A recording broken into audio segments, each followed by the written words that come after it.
Born into a bloodline of legendary dragon hunters, true power meant only one thing: wielding a massive blade. And he couldn't even lift one. Cursed with mere healing magic, instead, his own flesh and blood branded him total trash. They tossed him into the freezing wastes to rot. Yet right at death's door, a spark ignited deep within his shattered soul. The immortal soul of a primordial beast. Snapping his eyes open, he wasn't dead. He had rewinded time right back to absolute zero, surrounded by the exact same hypocrites who discarded him. Only this time, the so-called garbage they tossed aside had evolved into the ultimate nightmare no dragon hunter was ever prepared. High up in the blistering frost peaks inside a freezing cavern, our mangled boy Zeke slumped against the icy walls. A pack of ruthless thugs relentlessly grilled him for the coordinates of a legendary artifact. Flashing a bloody smirk, he spat, "You guys are totally brain dead. Like seriously, would you spill your secrets if you were tied up here?" The mercenary's face turned purple with rage, lunging forward to absolutely break. "Yo, chill out, man." His partner yanked him back. "We gotta ping the strike team first." Whipping out a glowing commstone, he broadcasted that they had finally bagged the infamous locking in our current grid. A robotic voice cracked through the gem, confirming the location match. Backup was officially inbound. The lackey turned back to Zeke, totally baffled by his insane willpower. "Dude, both your arms are chopped off. How the hell are you even conscious?" He tilted his head. "And why would a ghost like you want the exact same loot the Emperor is?" His buddy scoffed. "Who cares why this punk's been a massive pain in our necks, dragging us through absolute hell? Might as well play with our food while we wait for the boss to show up. Time for a little payback." Zeke's pulse spiked as the mercenary unsheathed his blade, warning the Phantom to take a deep final breath. "We're gonna butcher you until you're literally screaming to die." The other guy flicked a silver coin into the air to pick who got the first slice. "Deal. Heads means I get to carve him up first." But in that split second, Zeke clamped his teeth around his amputated limb, brutally wrenching it right back to his shoulder. "Like hell, I'm just gonna sit here and bleed out," he thought. He was known as the absolute biggest disappointment in the mighty Draker bloodline. Zeke Draker, born into an apex clan of monster hunters, yet cursed with a frail vessel, totally allergic to combat aura. He couldn't even trigger his awakening, a basic milestone even rookie knights breeze right through. His own father tossed him into the gutter like yesterday's garbage. That sheer betrayal fueled his savage grind to level up and simply stay breathing. Some folks claim that chasing pure power leaves you totally empty inside. What an absolute joke. That's just a massive flex from those sitting at the top.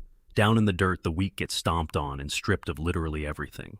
That's the cold, hard reality. The exact millisecond that coin slapped the thug's palm, Zeke's flesh violently knitted itself back together. Snatching his blade, he blitzed the guy, cleanly separating his head from his shoulders before the bandit could even blink. Panic flashing in his eyes, the dead man's buddy desperately ripped his weapon from its sheath. But Zeke pivoted on a dime and closed the gap. With one brutal arc, he shattered the enemy's steel and carved right through his ribcage, dropping him dead in a heartbeat.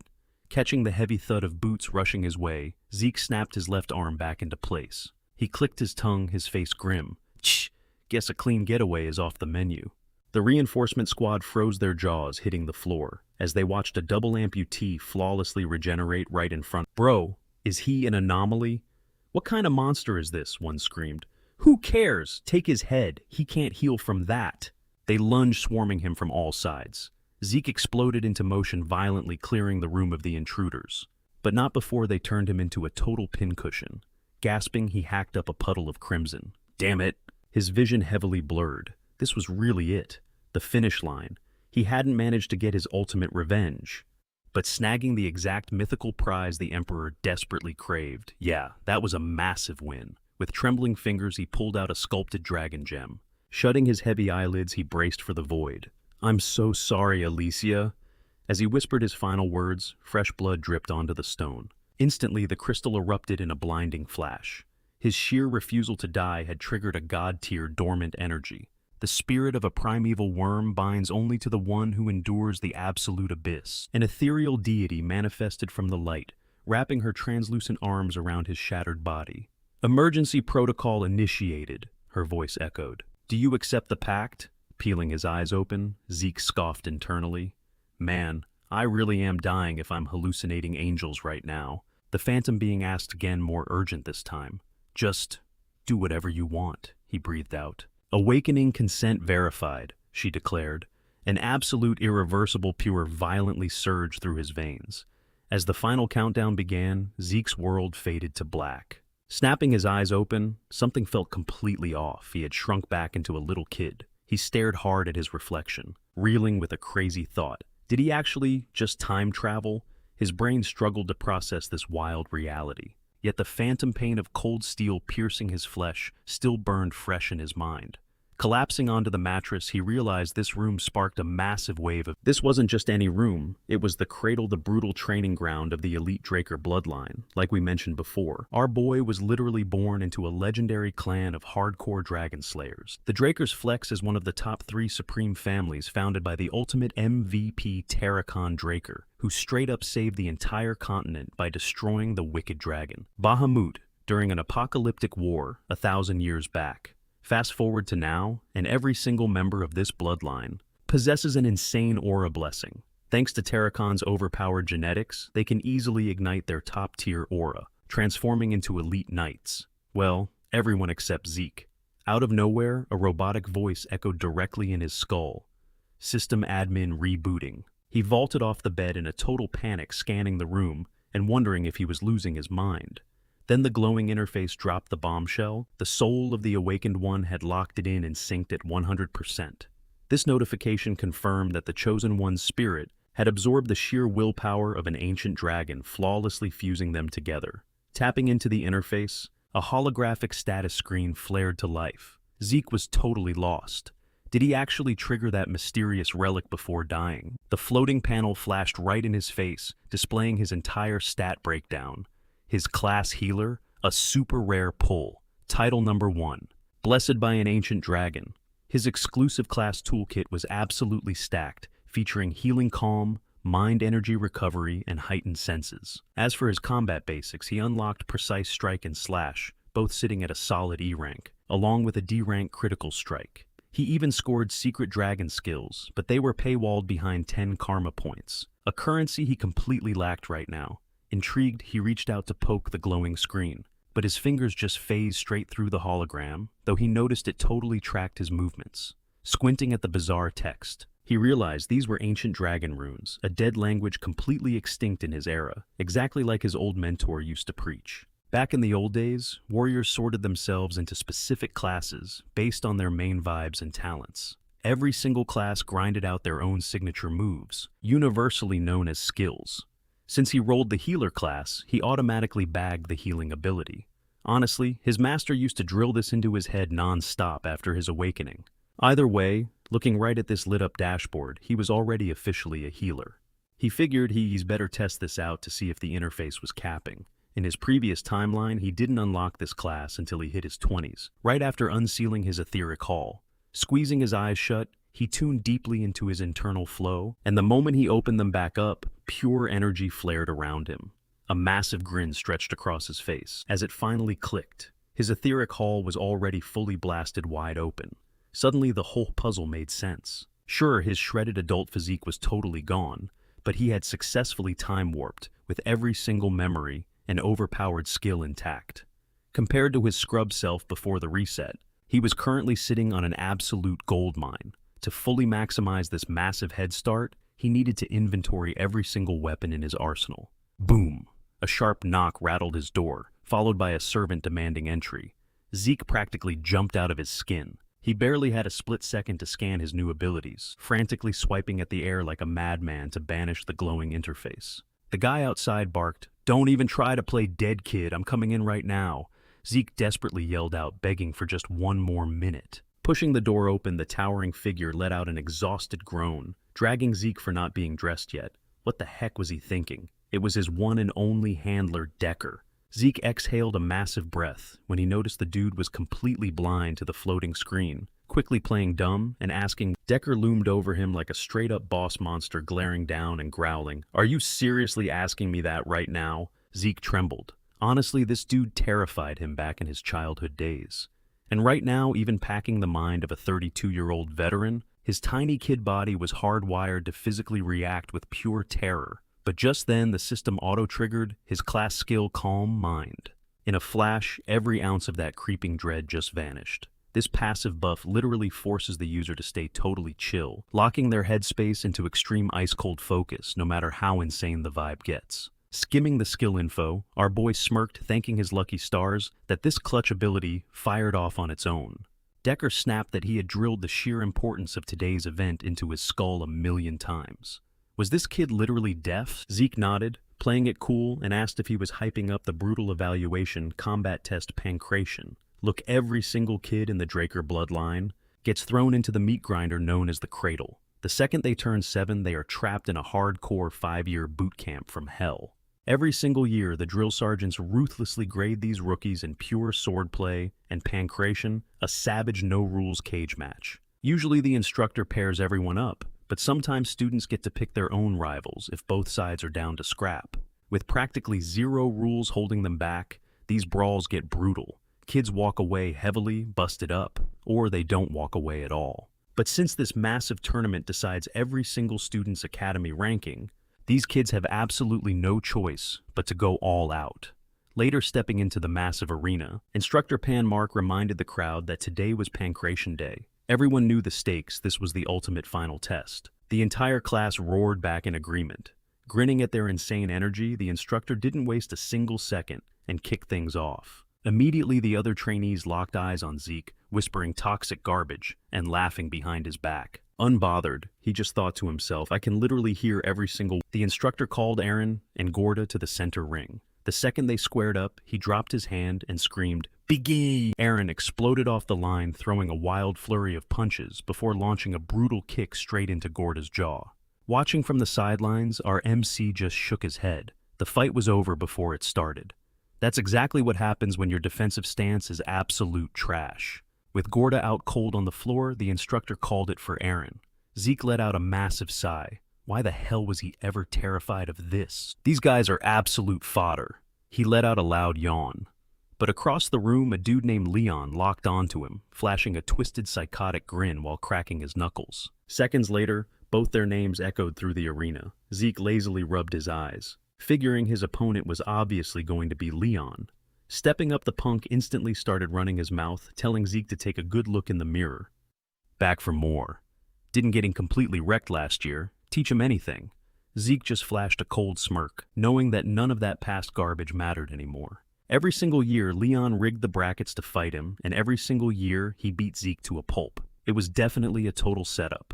In their twisted family, someone literally taught this guy that pulling grimy underhanded tricks was the only way to become a true Dragon Slayer. How is this absolute clown even his cousin? In his past life, Zeke never even got to cross paths with his 4 direct-blooded siblings. But he had way more than a dozen cousins who absolutely lived to make his life hell. Leon cracked his neck, claiming it was time for another brutal lesson. He mocked Zeke's guts for daring to show his face after their last beatdown, laughing that maybe his brain was just too slow to get the message. Calling him a straight-up failure, Zeke felt the rage bubbling up, but his calm mind skill instantly locked his emotions down. Man, it's been a minute since I had to listen to this idiot yapping, he thought. Out loud, he warned Leon that he wouldn't hold back this time, if he didn't shut his mouth right now. Leon just laughed patronizingly, patting Zeke's head, teasing, "Oh yeah, what are you gonna do about it?" Bam! Zeke's fist instantly connected with his face, triggering a hidden system skill that guarantees fatal critical damage as long as the strike actually lands. Blindsided by agonizing pain, Leon clutched his face, screaming his lungs out. Our MC blinked. He literally just meant to knock the guy out. But the overpowered skill had auto-triggered on a basic casual punch. Clearly, he still needed to get a grip on his newly awakened abilities. Panicking, the instructor sprinted over, angrily demanding to know what the hell Zeke was thinking. He hadn't even called the start of the match yet. Zeke just shrugged it off, dropping a cold reality check. Who the hell waits for a countdown on a real battlefield? Out there, the guy who strikes first is the one who survives. Catching that icy smirk, the instructor shivered, wondering if he had just sensed genuine killer intent. Meanwhile, Leon aggressively brushed him off, growling that he was fine. Staggering to his feet, he demanded the instructor start the damn match. He swore he was going to literally rip this inferior trash apart. Zeke's eyes just glowed with danger. Wow, guess you really are too brain dead to learn a lesson, he shot back. Sweating, the instructor chopped his hand down, officially starting the brawl. Leon lunged forward like an absolute maniac, throwing reckless punches. Effortlessly parrying every strike, Zeke realized Leon was basically swinging on pure panic. His punches had zero weight behind them. If he just played it smart, this clown wasn't a threat at all. The only thing to watch out for was his signature left hook counter. It was painfully predictable. The second our MC threw a bait left hook, Leon instantly ducked, shooting in to lock onto Zeke's leg. Snapping his other arm out, he wrapped up Zeke's torso, driving forward with pure murderous intent. But in a split second, a sharp shock of pain forced Leon to violently rip himself away, completely bewildered by what just hit him. Zeke clicked his tongue, clearly annoyed he missed the finish. Up in the stands, the senior instructor was absolutely floored. "Are you kidding me? There is absolutely zero chance a 12-year-old kid has those kind of god-tier combat instincts." When Leon had dodged that fake out and went for the takedown, he actually thought he had the win in the bag. But reality hit different. Zeke had brutally checked him with a razor-sharp uppercut to the chin, effortlessly shattering his grapple. Leon was the one who got sloppy, totally convinced his trap had worked. Yet Zeke remained completely ice-cold, unfazed, even when his initial counter didn't end the fight. Absolute terrifying concentration. Landing hits that devastating requires absolute surgical precision.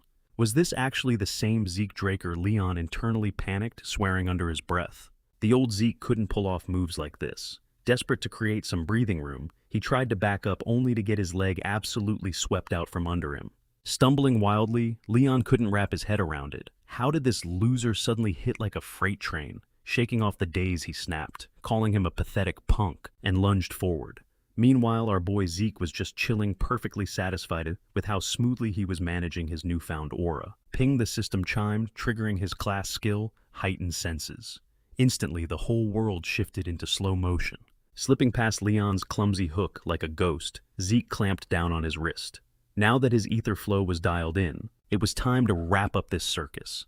Using Leon's own momentum against him, he launched the kid straight over his shoulder, slamming him into the arena floor hard enough to literally crack the stone beneath them. The crowd went dead silent, their jaws hitting the dirt, but Zeke wasn't about to show mercy.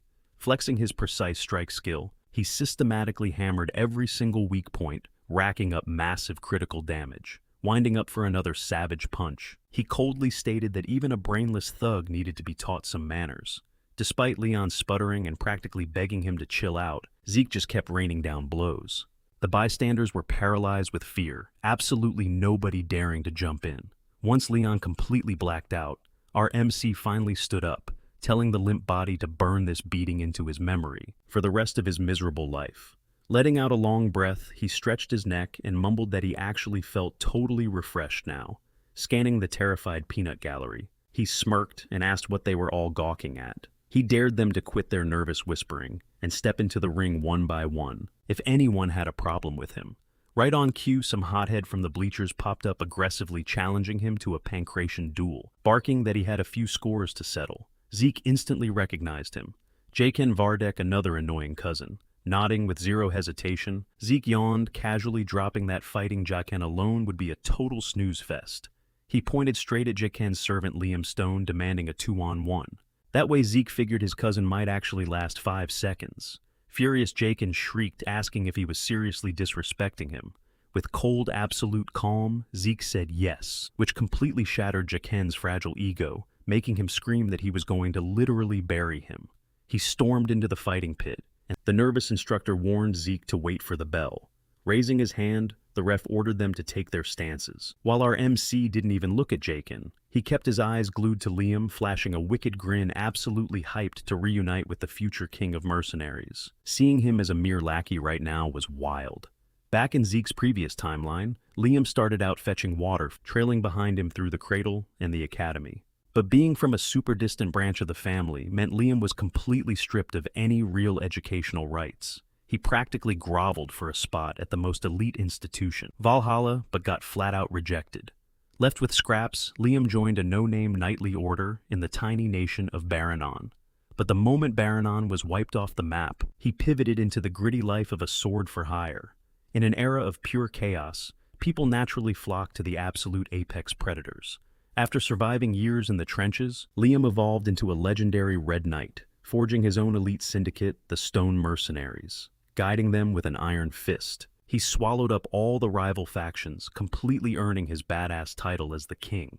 Back then, the Empire dumped a fortune to hire his squad, throwing Liam headfirst into the bloodiest continental wars in history. Zeke and the Northern armies had clashed against him on those very battlefields. But this time around, Zeke was about to rewrite the whole script. The second the instructor chopped his hand down to start the match, Jaken launched a desperate haymaker expecting a clean hit. Instead, Zeke effortlessly palmed his fist out of midair, rolling his eyes as he reminded his cousin that he specifically ordered them to jump him together. Flushing red, Jaken violently ripped his arm back and whipped out a vicious high kick, screaming that he wasn't about to fall for any of Zeke's trashy mind games. Crack, the kick landed, but Jaken was the one who winced in agony. He scrambled backward, totally thrown off, as our MC tapped his ether-reinforced elbow, smirking that his cousin really needed to check his targets, before throwing a tantrum. The split second Jaken glanced down at his throbbing shin, Zeke exploded forward, punishing that microscopic lapse in focus. He wound up a devastating punch. Panicking, Jaken threw both arms up to guard his face, but totally misread the play. Instead of a hook, our MC planted a brutal bone-jarring and mocked, asking if he was shaking so bad he couldn't even read basic footwork. That was exactly why he needed backup. With Jaken's leg buckling, Zeke followed up with a piston-like punch straight to his sternum, knocking a spray of blood right out of his mouth. Looking down at him, Zeke coldly whispered that without help, he was absolute garbage. Collapsing to the tiles, a humiliated Jaken desperately screamed, ordering him to slaughter this arrogant punk. As the future king silently stepped into the ring, Zeke narrowed his eyes, mentally calculating. This kid is only 12 years old right now, right? The absolute worst part about brawling with this guy, his ridiculous swing radius. If our boy doesn't strike first, he's totally cooked. He has to control the pace. The second that massive weapon drops, Zeke blitzes forward, unleashing a barrage of rapid-fire jabs that forces the big guy on the defensive. Following up with a vicious slash, he rains down an absolute storm of strikes, completely blinding his opponent's line of sight. The crowd of students watching from the sidelines are literally losing their minds. Jaws are basically on the floor right now. Nobody in this academy has ever witnessed a combat style this wild. Our MC is out here flexing brutal northern hand-to-hand combat right in the middle of a continent completely obsessed with swords. But reality checks in fast. Zeke is already gasping for air, cursing this totally pathetic new body. He hasn't even popped off yet, but his stamina is already tanking. His lungs are burning. But honestly, it's not just his trash cardio. Liam is built like an absolute tank. The dude isn't even bothering to dodge or counter. He's just eating the damage while keeping a flawless guard. Back when Liam held the title of king, his vibe was way more aggressive. With his muscles screaming at him, Zeke realizes just how absurdly durable this guy is. He has to completely shatter Liam's rhythm. Pulling his arm back, Zeke funnels every last drop of power into his fist. Liam instantly braces for the impact, and Zeke drops a nuke of a punch right at him. But plot twist, Liam actually sidesteps the blow. Zeke's eyes go wide. How on earth did he predict that? There's zero chance he can visibly track ether energy. Turns out the raw battle instincts of the people in this era are just built differently. Capitalizing on the miss, Liam instantly grapples, but our guy doesn't panic. Shifting his weight mid-air, Zeke counters by driving a brutal knee straight into Liam's skull. The stun lands perfectly. Zeke snatches the giant's arm, locking him down with a flawless, hyper-calculated submission hold. Clamping his thighs around his opponent's neck, in a death grip, Zeke smirks internally. You can be built out of concrete, but nobody stays awake without oxygen. Suddenly, a sharp wave of agony shoots through him. Liam is desperately hammering savage sledgehammer fists directly into Zeke's ribcage, trying to force a break. This absolute madman just won't quit. Locking eyes with Liam's enraged glare, Zeke grits his teeth and cranks the chokehold even tighter. It's a pure battle of endurance now. Whoever cracks first loses. Liam keeps ruthlessly pounding away at his ribs, while Zeke responds by slowly squeezing the life out of him. The sheer brutality of this death match is making the crowd seriously squirm. But the adrenaline junkies, they're eating it up. Even the instructor is literally holding his breath. Finally, the tension snaps. Zeke secures the massive win. The giant's eyes roll back, and she knew it all along. The boy totally lived up to her insane expectations. Pushing him to the absolute brink was 100% worth it. Later that night, our exhausted MC finally drags himself back to the dorm, only to get instantly ambushed by Decker. The guy is low-key freaking out, blasting him with questions, because rumors spread about the brutal beatdown in the arena. He demands to know if Zeke is all right, Even when our boy swears he's chilling, Decker absolutely insists on taking his pulse. Zeke instantly catches the drift this dude is snooping to see if his aura awakened. Letting out a massive sigh, he just holds out his wrist. Decker mutters a quick thanks. But the second those fingers press against his skin, a bizarre energy pulses through Zeke, setting off major alarm bells in his head. Wait, is this guy secretly a blue-tier knight? Normally, if you're checking for an awakening, you aim straight for the energy core in the lower stomach. But Decker's method is terrifyingly precise. Just channeling your energy into someone else's body is already insanely difficult. So, having this level of microscopic control over mana flow, that basically guarantees the man is hiding Blue Knight tier strength. For context, the Knight ranking system in this world isn't a joke. It's strictly tiered based on raw combat mechanics and aura mastery. At the bottom of the barrel is the white tier, basically the noob stage. Pretty much every kid rocking a practice sword before the big blessing ceremony sits right here. Step it up, and you hit yellow tier. This is the flex zone for people who actually cracked open their core and triggered their inner aura. Every single survivor from the training camp jumps to yellow after the ritual. Once they stop sucking and actually learn to manipulate that energy freely, they officially earn the title of Knight. Then comes the Purple Knight. This is where things get spicy, letting fighters literally coat their weapons in concentrated energy. But Blue Knights, these absolute beasts, can project massive energy blades out of thin air. And beyond that, you enter the god tier, the monsters who completely shattered human limb. I'm talking about the legendary Red Knights, the exact same apex level that our boy and the Mercenary King hit before this whole time travel reset. And yeah, Black Knights exist too. But there are literally only like 2 or 3 of those walking nukes on the entire continent. So, the real question is, why the hell is a veteran badass like Decker playing babysitter in this dusty dorm room? Whatever, it doesn't even matter right now. There is absolutely zero chance Decker can pick, since only 2 people in the entire world even know how to weaponize it.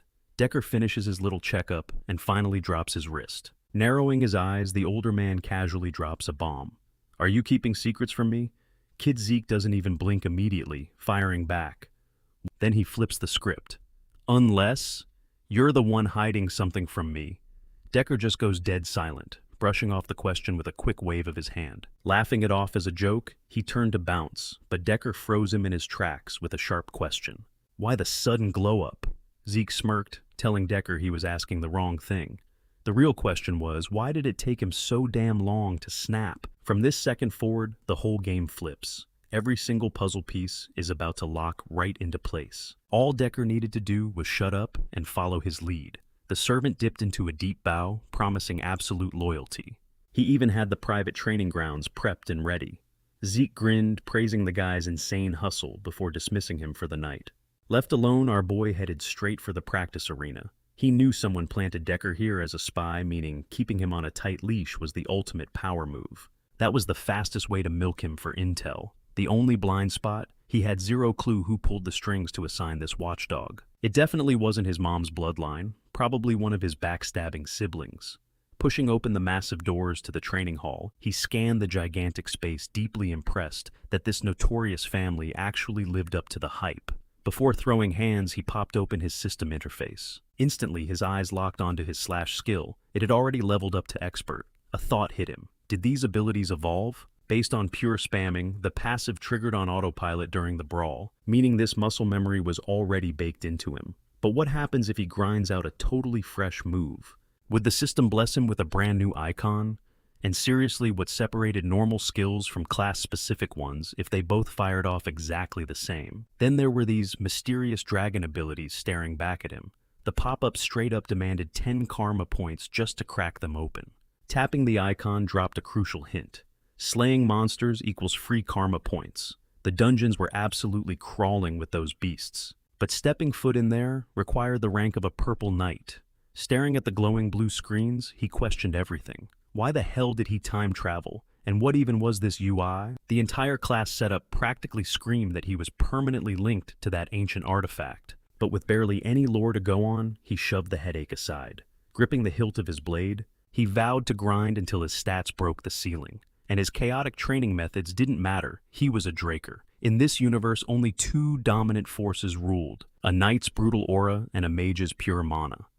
Warriors forge their aura deep in the dungeons, while spellcasters command mana through mystical circles. These two energies clash like fire and ice.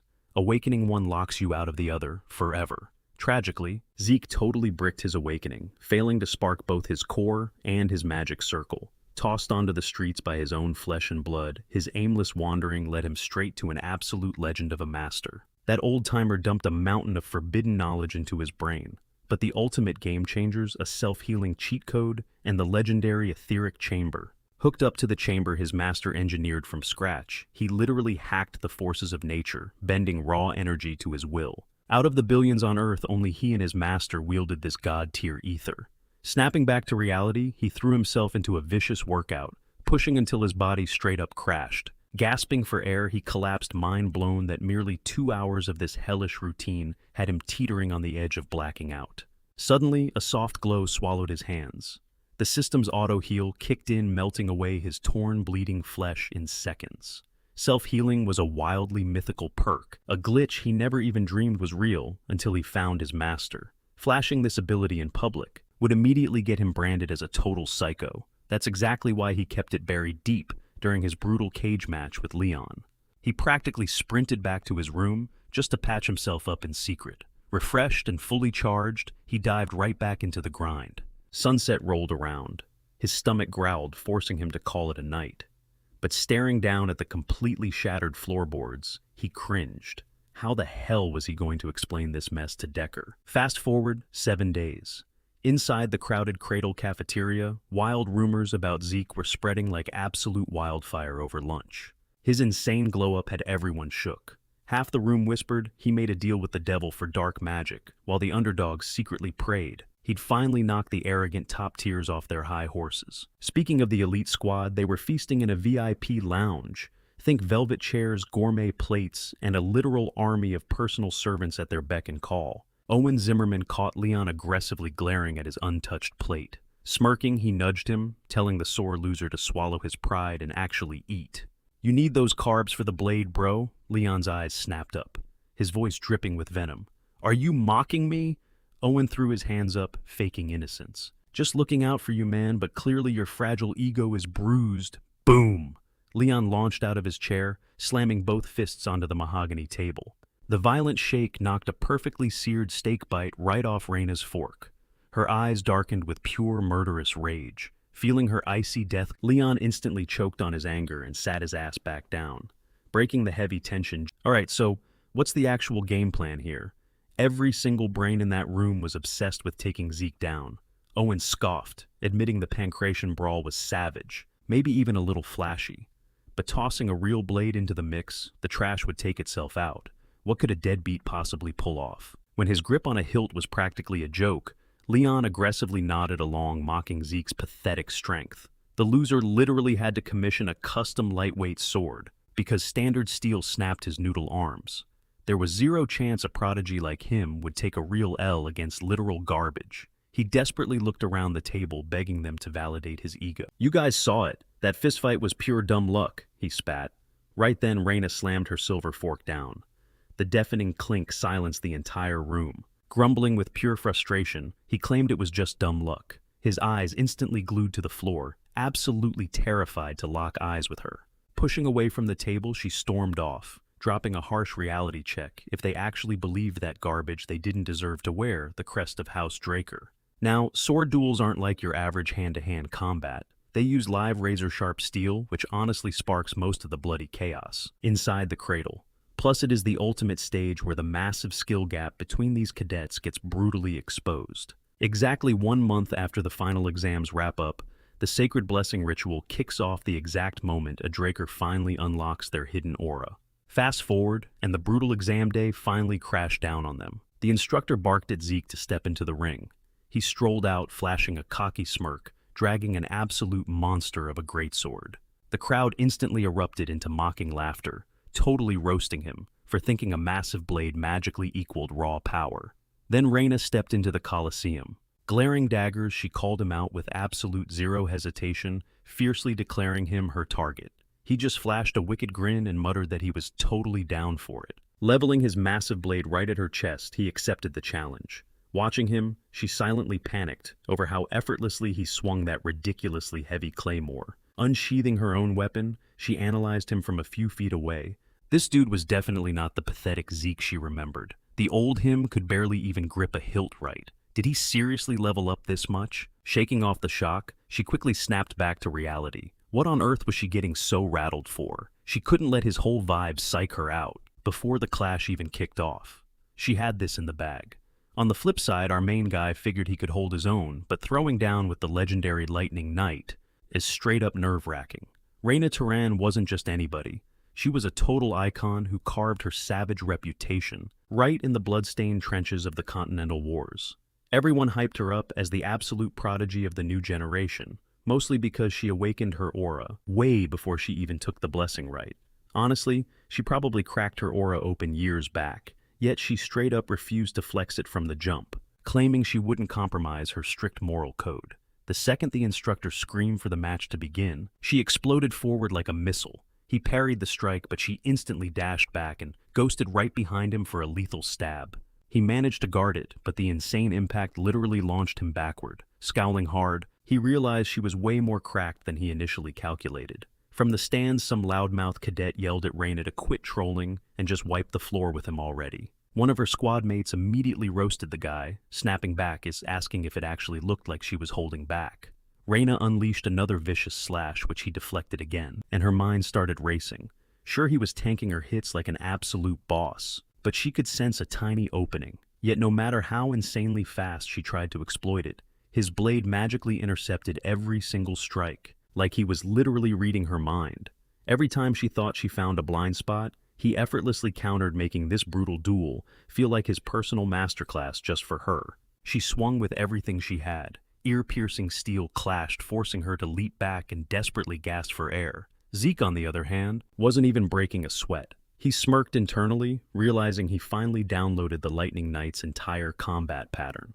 Back in the cradle, she kept her moves totally by the book, exactly what you'd expect from a die-hard perfectionist obsessed with her rules. But honestly, that rigid mindset was totally nerfing her true potential. So, why not give her a little push to snap out of it? He dropped low into a deep crouch. Raina's eyes widened at his insanely low center of gravity, instantly realizing he was about to blitz her in one burst. But he was crazy if he thought he could outpace her. A split second later, he materialized right in her personal space. His insane agility totally caught her off guard, but her reflexes kicked into overdrive, as she barely sidestepped a devastating horizontal cleave, calculating that as long as she kited him and kept her distance, she could easily counter his wild stunts. But without even lifting his massive blade off the dirt, he violently ripped it through the ground. She was utterly baffled by the reckless move, until a shotgun blast of jagged rocks smashed straight into her face. Ignoring the sharp stinging pain to her skull, she fiercely locked her eyes back on her target and hastily backpedaled. But the very second she saw his cold steel literally inches from her nose, she knew it was game over. For a microsecond, she unleashed a pulse of her hidden aura, instantly shattering his grip and disarming him, launching his massive claymore rocketing into the sky. Moments later, the heavy blade plummeted and stabbed deep into the earth nearby. The crowd went absolutely wild, screaming that Zeke had just been owned. As expected from the legendary Raina, she seemingly won without even flexing her aura. But the instructor stood there completely paralyzed and honestly, the clueless cadets in the stands didn't catch a single thing. Yet the truth was, when that blade almost took her out, she totally panicked and flared her aura. It was practically invisible, but she had sworn a literal blood oath to keep it sealed, until she officially hit the academy, and this guy just forced her to break her ultimate rule. Because of that slip-up, Raina was absolutely fuming right now. She dropped her gaze in shame, but our main boy instantly dashed right into her face, yelling out what the heck she was doing. The match wasn't even close to being over. Without a second thought, he delivered a crushing strike right to her neck, sending a crimson splash pouring from her lips. Seeing this, completely lost his mind, screaming that this was supposed to be a civilized sword duel. What the heck was up with these dirty street brawler moves? The rest of the crowd immediately started booing, and back the crowd went absolutely feral, dragging his name through the mud with every. But Zeke literally could not care less. Spotting his rival struggling to her feet, he hit her with a cold, "You want round two?" Raina kept her mouth shut, clutching her bruised throat, while desperately coping internally. "I haven't lost," she rationalized. "He only landed that hit because I dropped my guard. But let's be real, what guard? If the dude was packing a real blade, she'd be 6 feet under right now. Squeezing her eyes shut, she finally swallowed her pride and tapped out, leaving her squad absolutely jaw-dropped. Zeke, the same guy everyone was trashing as total garbage literally days ago, just completely wrecked Raina Tran, an absolute top-tier prodigy from the elite bloodlines. Cut to some time later, deep inside a wrecked, gloomy stronghold, where the chaotic aftermath of a brutal siege was in full swing. Piles of fallen soldiers were being dumped straight into a massive trench. And right above them, the very raiders who caused this bloodbath were just chilling inside the keep. Looking absolutely ghost-pale, William stared at Abel like he was insane, demanding to know how he could casually sip tea during a whole massacre. Word is out that Zeke of all people actually bodied Raina, he stressed. Taking a slow, unbothered sip from his cup, Abel just smirked, teasing William for always acting so pressed. He then completely switched gears, asking how much time they had left before the grand blessing ritual dropped. William shot back, informing him they were stuck waiting until the next full moon. Striding over to the massive window, Abel casually noted that the timing was honestly perfect to go crash a little family reunion. William's eyes bugged out. "You're seriously heading back there completely solo?" Abel brushed it off, claiming this whole situation just massively hyped up his curiosity. He was dying to see exactly what kind of crazy awakening their little bro was going to pull off. While Zeke's massive upset had the entire academy completely shook, our guy barely batted an eye, marching straight back to the training grounds to keep grinding. Flash forward about a month to the actual day of the blessing ritual. Our main character wrapped up yet another grueling workout, swiping the dripping sweat off his forehead, silently baffling over how on earth he ever managed to flex as a legendary Red Knight using such a totally trash physique in his previous life. Pulling up his holographic status panel, he confirmed his suspicions literally. Only his pinpoint strike ability had broken past the expert tier. He did manage to level up his dash mechanics, though a slick move he unlocked during that insane duel. Suddenly a sharp knock echoed through the room. Instantly sensing Decker's vibe through the wood, he called out to see what was up.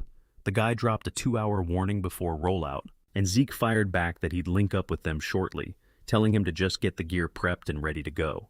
Before long, they were cruising in a convoy of armored carriages.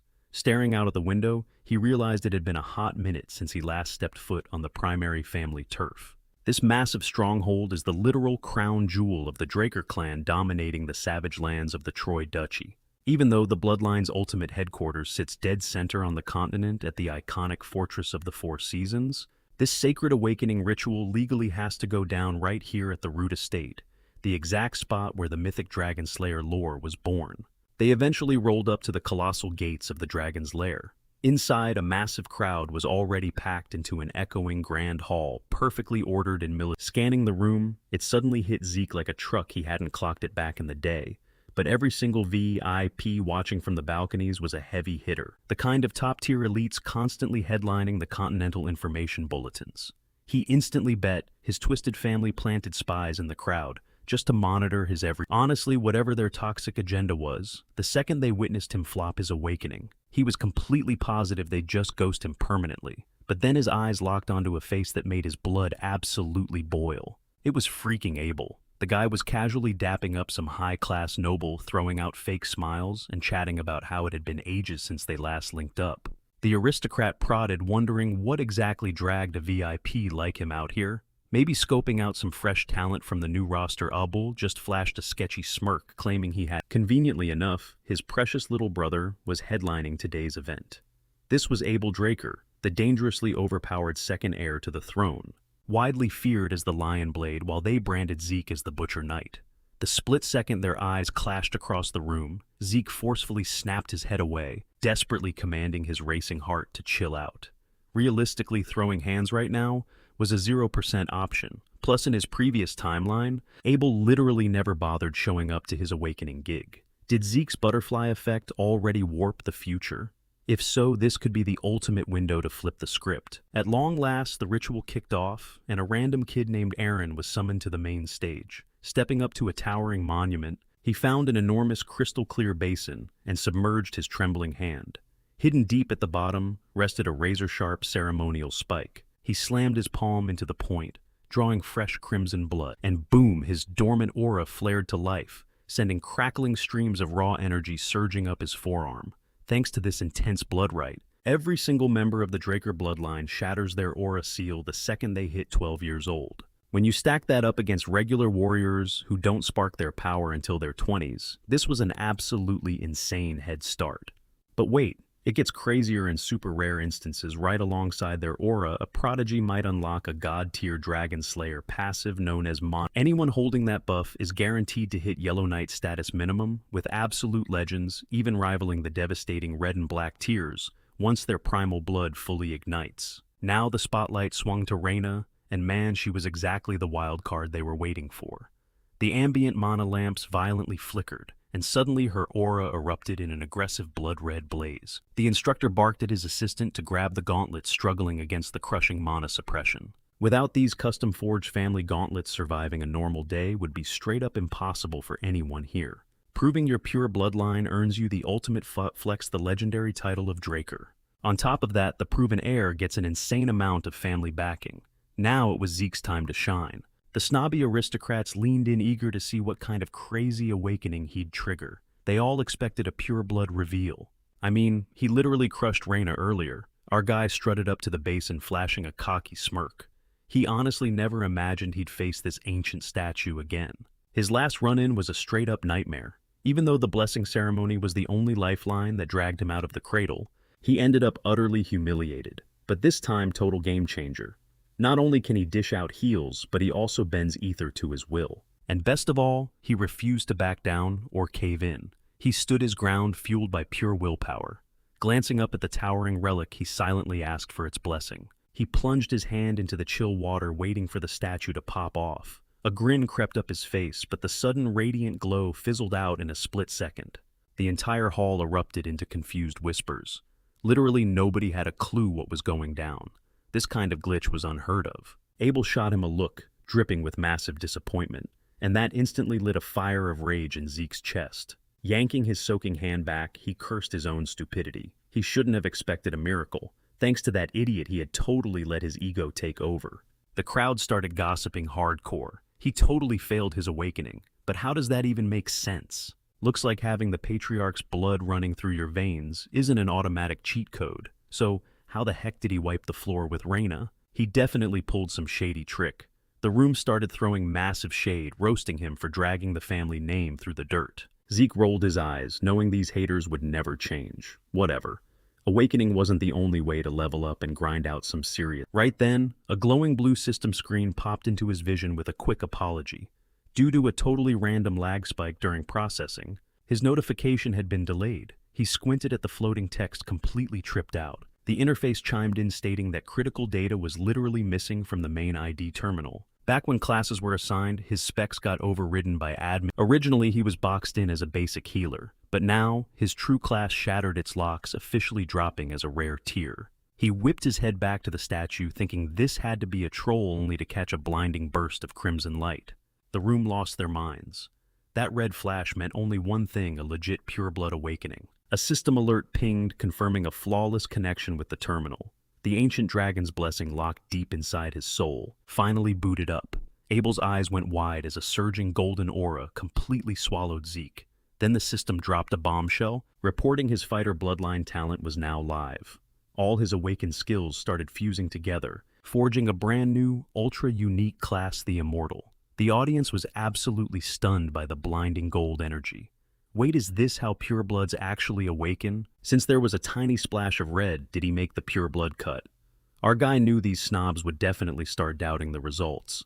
But clapping back right now would be a massive mistake. The nobles immediately started whispering. Did the mana lamps glitch out? Is the sword statue seriously busted?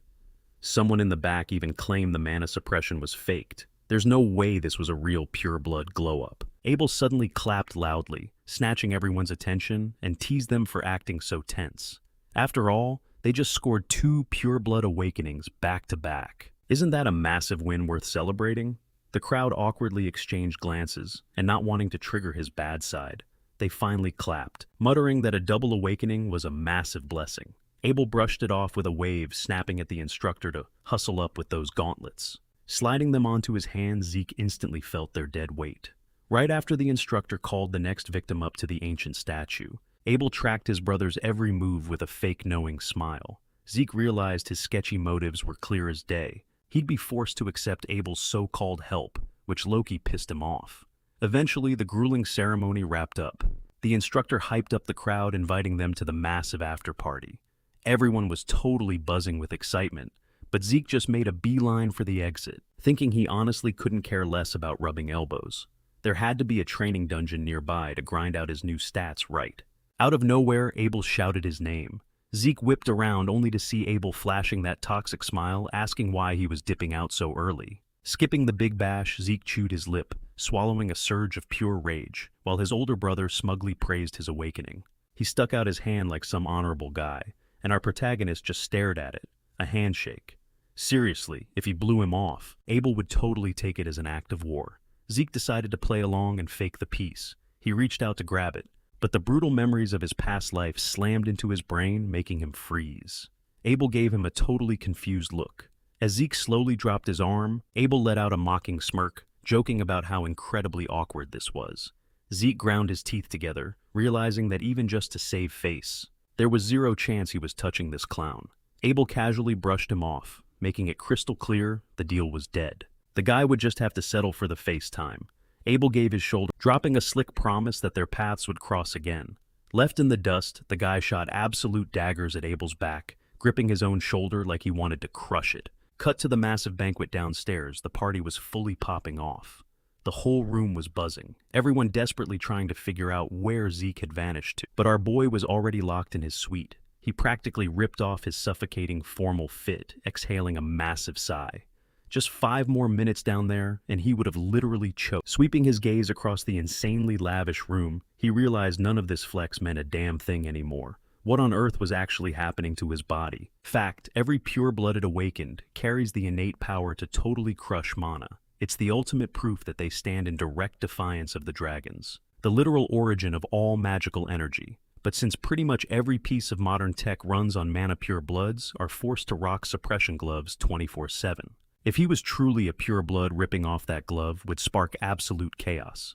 He pulled up his floating status interface, and his jaw nearly dropped. He'd bagged a stash of brand new abilities, and his karma gauge had skyrocketed to 100 points flat. This was a whole different ballgame. His core wasn't just suppressing mana, it was actively reflecting it. He squatted down, eyes locked on the glowing text, to figure out this insane upgrade.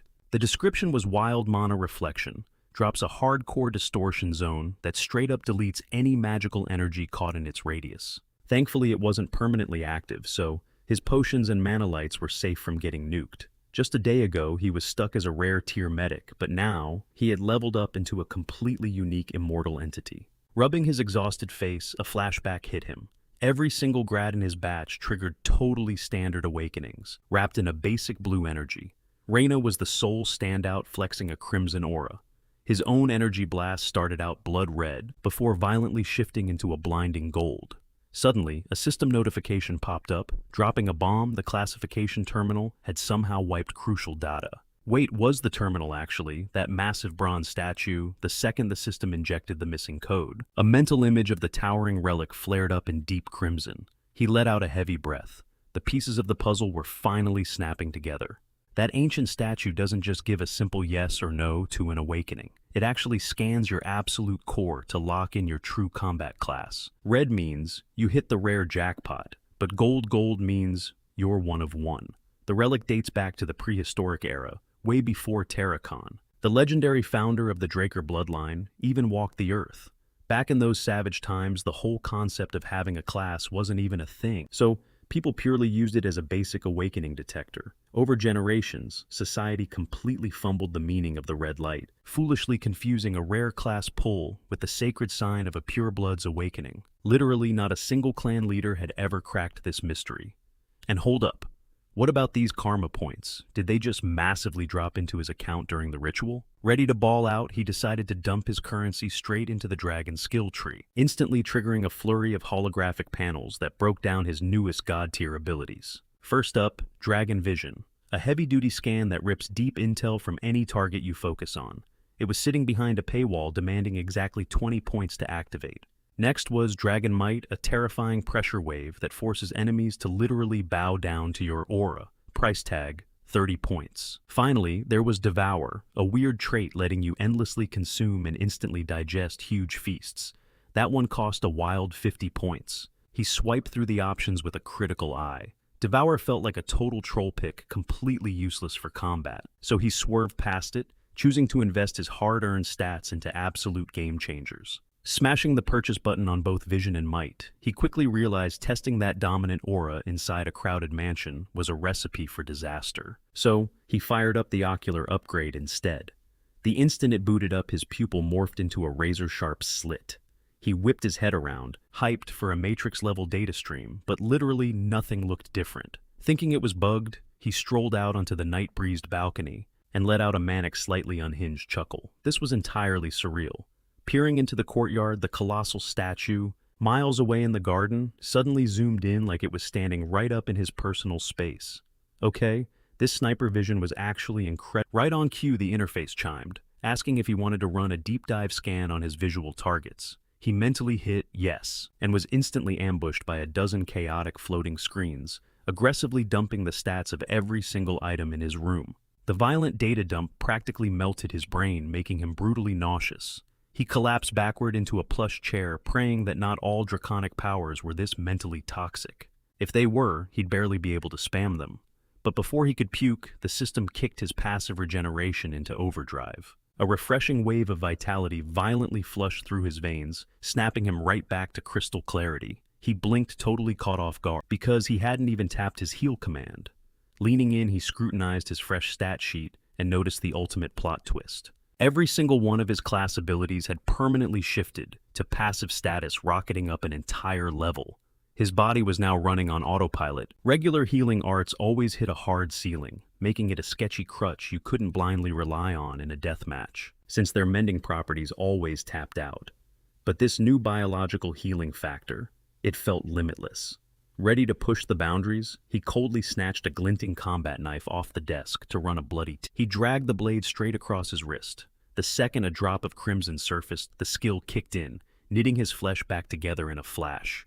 No way, he thought, absolutely stunned. This is actually insane. Most kids grind for 5 whole years to survive this academy, right? Well, he was about to speedrun this entire place in just 2. Welcome to Draker Academy, the most legendary night school on the entire continent. People would literally sell their souls just for a shot to walk these halls. Set dead center in the Duchy of Troy, the campus is day 1 of the new semester drops, and Zeke casually strolls onto the grounds. He sweeps his gaze over the mob of fresh faces and realizes the top-tier upperclassmen are basically full-grown units. Every single one of them is carved out of pure muscle, trained to absolute, but honestly match them up against the elite kids spoon-fed in the cradle, and these guys still just look like basic trust fund babies playing with swords. He spots Owen holding court, completely swarmed by a pack of fanboys. Looks like dude's already snatched up the alpha spot on day 1. Too bad his entire bloodline is totally rotten to the core. See, out of all the massive factions backing Draker, 3 heavy-hitter families hold all the actual. They're known as the Great Houses, Turan. They're the absolute apex predators of raw physical dominance. Simons locks down supreme tactical genius. And Vardek, they literally control the continent's cash flow. And yeah, their kids aggressively abuse every ounce of that privilege. Zeke just smirks, brushing past the drama. Not my circus. Not my monkeys. He casually heads over to the ultra-exclusive VIP dorms, famously dubbed the Platinum Mansion. Staring up at the insanely lavish towering fortress in front of him, he lets out a quiet scoff. Man being born a pureblood is basically a cheat code. This place is stacked. Private study lounges, massive grand libraries, you name it. But all this dripping luxury is strictly gated for the absolute top-tier prodigies. Even if you were raised in the cradle, securing a spot in this building is borderline impossible.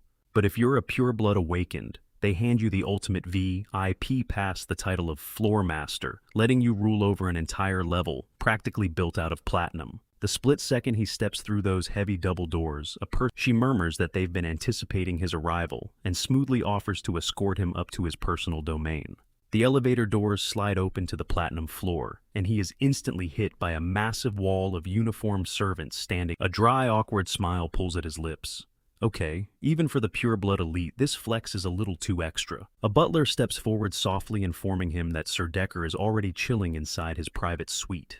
Pushing the door open, Zeke cuts straight to the chase and asks what's up. Decker just grins, holding up a package. Got a little welcome gift for you. He nods toward a sleek box resting on the mahogany table. Inside, a pair of high-end tactical combat gloves. Zeke slides them on immediately. Flexing his fingers, a genuine smile breaks across his face. Way better than those garbage loaners, he laughs.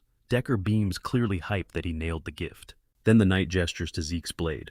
Look, since you've upgraded the handgear, we should probably deck out your weapon too. You down for an upgrade?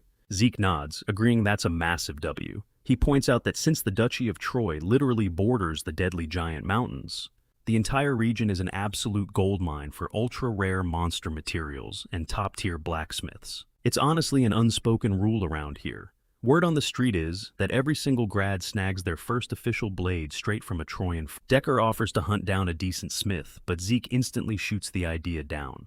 He's already got the perfect guy locked in his sights. Scribbling down a name and a sketchy address on a scrap of paper, Zeke hands it over. Set up a private meeting with this guy for me. Decker squints at the messy handwriting. Galleon Halbert, never heard of the guy in my life, he mutters, but promises to pull some strings and make contact ASAP. Oh, and reality check classes kick off at 0 hour. Zeke lets out a heavy, irritated sigh at the reminder of actual schoolwork. Once Decker finally dips out, he reluctantly cracks open the first file. Leaning back, a thought hits him. Since this platinum floor is completely locked down and practically isolated from the rest of the campus, knock knock, a sharp rap at the door shatters his focus. He calls out telling them to come in. A maid peeks her head in softly, announcing that floor mistress Raina has formally requested his presence for a private dinner. Zeke blinks, completely thrown off guard. Wait, why the hell is she randomly inviting me? It makes zero. Still, he tells the maid to lead the way. Walking into her massive dining hall, he catches sight of her and immediately forces down a deeply awkward smile. She's lounging gracefully, totally flanked by a crew of intimidating dudes, looking like a straight-up Southern cartel. Raina flashes him a warm, welcoming look. Sorry about them. She sighs, apologizing for her family's intensely overprotective vibes. With a single lazy flick of her wrist, she dismisses the entire squad.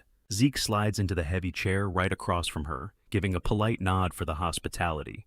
She smiles, insisting they feast first. While she casually browses the extravagant menu, Zeke narrows his eyes quietly, analyzing the girl sitting across from him.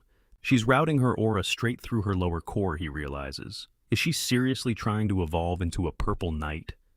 Then why the hell has her blade work hit a total plateau? What an absolute waste of raw talent. Before he can think on it too much, an endless wave of gourmet dishes hits the table, and they dig in.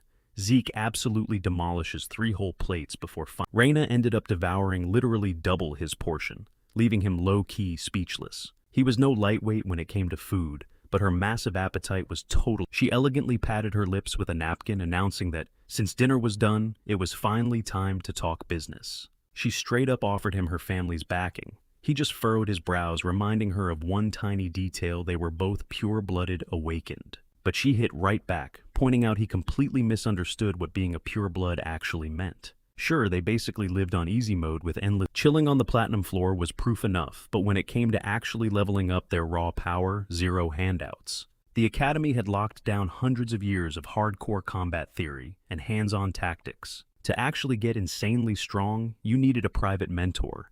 Without one, all the money in the world wouldn't stop you from becoming completely irrelevant. That was exactly why external sponsorship was so crucial. Take Abel Draker, a pure-blood who shattered records as the youngest white knight in history. And the current black knight, even he relied heavily on his mother. Her own father, the head of the Turan household, had mentioned that Zeke wasn't getting a single dime or ounce of help from his maternal roots. So, she laid it out one more time. He needed to swallow his pride and accept the mighty Turan family's sponsorship. He shot her down instantly, his face looking totally unbothered, like she had just offered him pocket change. Her eyes widened in pure shock as she demanded to know why. Why on earth would he reject such an overpowered, massive cheat code for his future? He calmly pushed back his chair and stood up. It wasn't about the perks. He simply didn't need anything outside his own raw potential. Giving a quick nod of thanks for the meal, he turned to walk away but paused to drop one final game-changing piece of advice. Her blade carried way too much brutal force. He gently pressed his palm against a nearby tree trunk, pulsing his aura into the wood until a shower of leaves rained down. He told her to lock in and listen closely.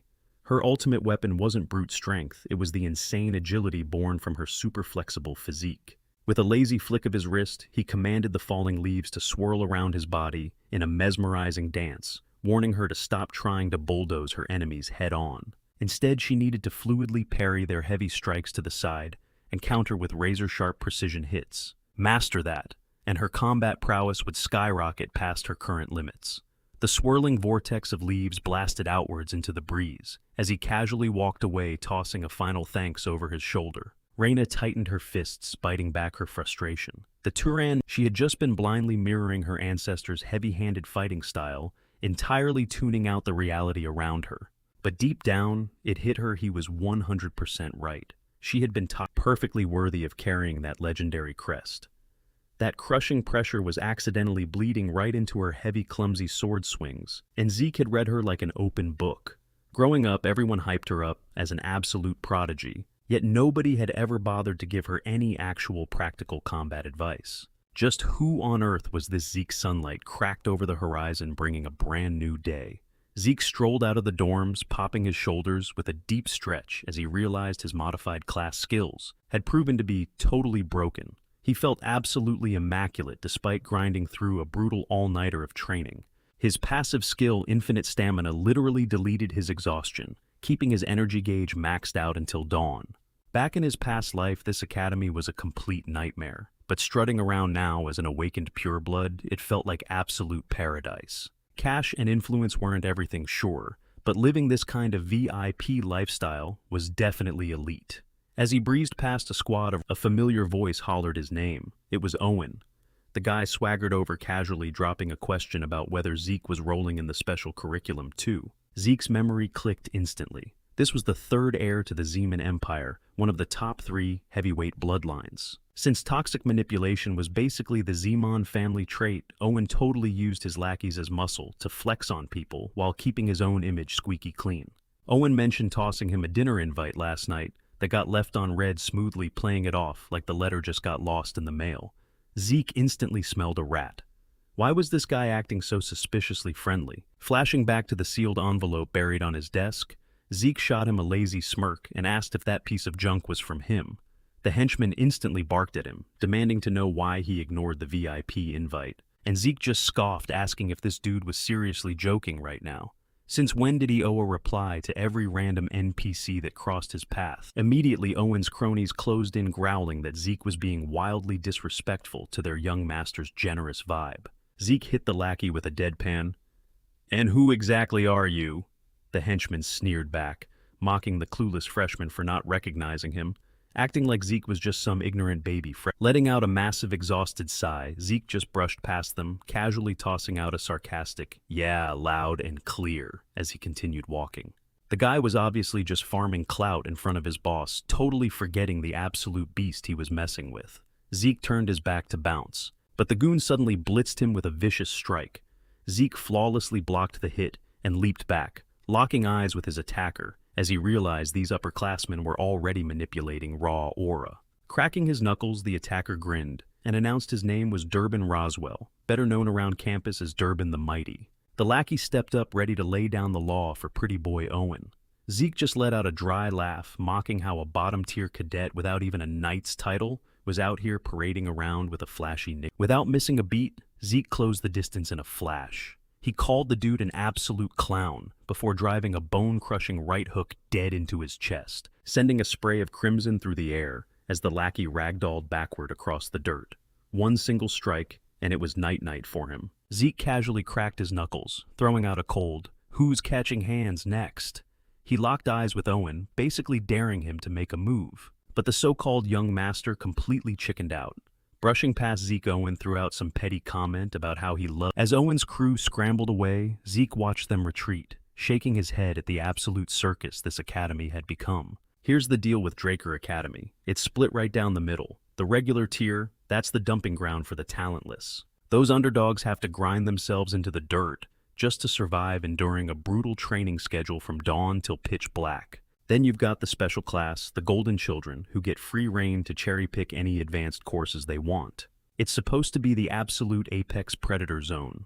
Walking into the classroom, Zeke scoped out the room, expecting to see some heavy hitters, but all he spotted were a bunch of pampered cradle babies.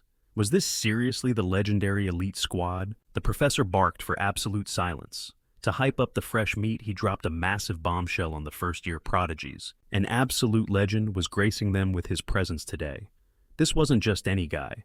This was the supreme commander who locked down the Eastern Empire 20 years back. A certified war hero whose sheer tactical brilliance single-handedly shut down the entire Imperial invasion. The classroom instantly buzzed faces lighting up with star-struck awe, and right on cue the Academy's head honcho, Howard Draker strutted through the doors. Flashing a picture-perfect smile, he waved like a celebrity and welcomed his newest fans. Oh, Zeke knew exactly who this fraud was. The masses worshipped him like a tactical god walking among mortals. But the raw, unfiltered truth, this coward leaked Allied intel to save his own skin, a betrayal so foul it even disgusted the enemy. The guy was nothing but a lucky backstabbing snake. A total rat playing dress-up as a savior. Thanks to his garbage schemes in the past timeline, Zeke got kicked to the curb. He lost his only sanctuary, the single place he truly belonged, leaving him to rot and wander endlessly through the unforgiving Troy Duchy. Until he got snatched up and auctioned off to the brutal Southern cartel. Oh, best believe Howard was going to pay for that in blood. After the dean wrapped his phony pep talk and vanished, the instructor demanded their full attention. It was time to cut the fluff and dive straight into the basics.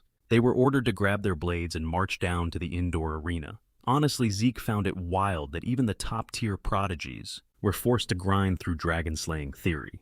In his previous life, just because he couldn't tap into aura, he wasted 2 whole years agonizing over basics that normal dudes picked up in 3 months. He prayed to God that in this run, things wouldn't be such a massive headache. The heavy arena doors slammed open as the combat instructor stepped into the ring.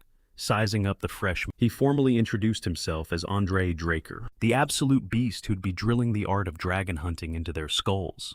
The cadets instantly started buzzing, completely thrown off by how crazy young the guy looked. Zeke recognized him in a heartbeat. This was the legendary Knight of the Rose. Even without a drop of pureblood awakened lineage, he totally crushed the Academy and Valhalla, graduating at the very top. A once-in-a-century prodigy so goated, they literally blessed him with the Draker family name. The elite class instructors really were built completely different, especially this dude with his notoriously savage temper. Hearing the relentless gossiping, Andre's eyes narrowed and he snapped at them to shut their mouths. The temperature in the room dropped, and the cadets froze in absolute terror. Slicing through the tension, he growled that if social hour was finally over, the bloodbath could begin. He ordered them to unsheathe their steel. As a sea of blades flashed in the light, Andre locked onto Zeke, casually unhooking a totally massive greatsword. He raised a brow, asking what the hell that was. Zeke smoothly whipped the hulking metal off his back, giving it a flashy spin, and cheekily replied that it was pretty obviously his practice blade. Andre's expression instantly went completely ice cold, and he commanded the kid to step into the ring. Did this cocky brat seriously not realize that a weapon had to perfectly match the actual limits of a swordsman's physical build? Zeke just let out a heavy sigh, internally smirking, because things were playing out exactly as planned. He'd brought the massive sword entirely for the flex. Now that he had the spotlight, there was no backing down.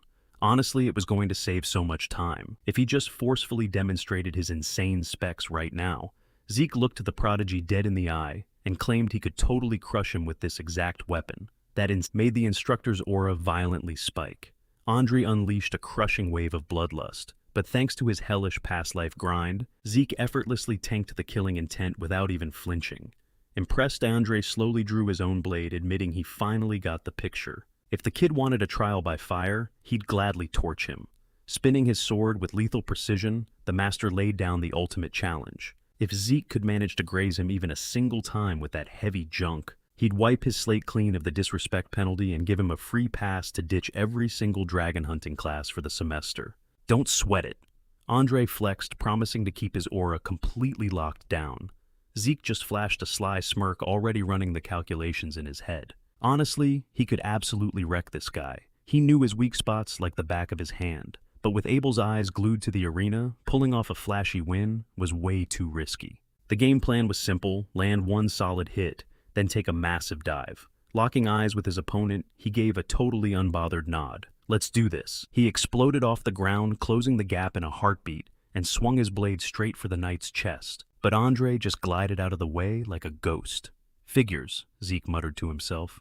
Taking down the Blue Knight wasn't going to be a walk in the park. And just like that, the brawl turned into an absolute meat grinder. Our boy kept rushing in, throwing everything he had trying to catch his target from literally every blind spot. Yet the dude barely even flinched. His dodges were so insanely smooth that the crowd was losing their minds, hyping up the raw, top-tier talent of the Andre Knights. 30 grueling minutes dragged by, and Zeke, he hadn't landed a single scratch. They finally created some distance, but the strain was showing. Zeke's grip trembled, his muscles screaming for a break. But plot twist, Andre was heavily panting too, wiping the sweat. He was absolutely baffled by this kid's insane gas tank.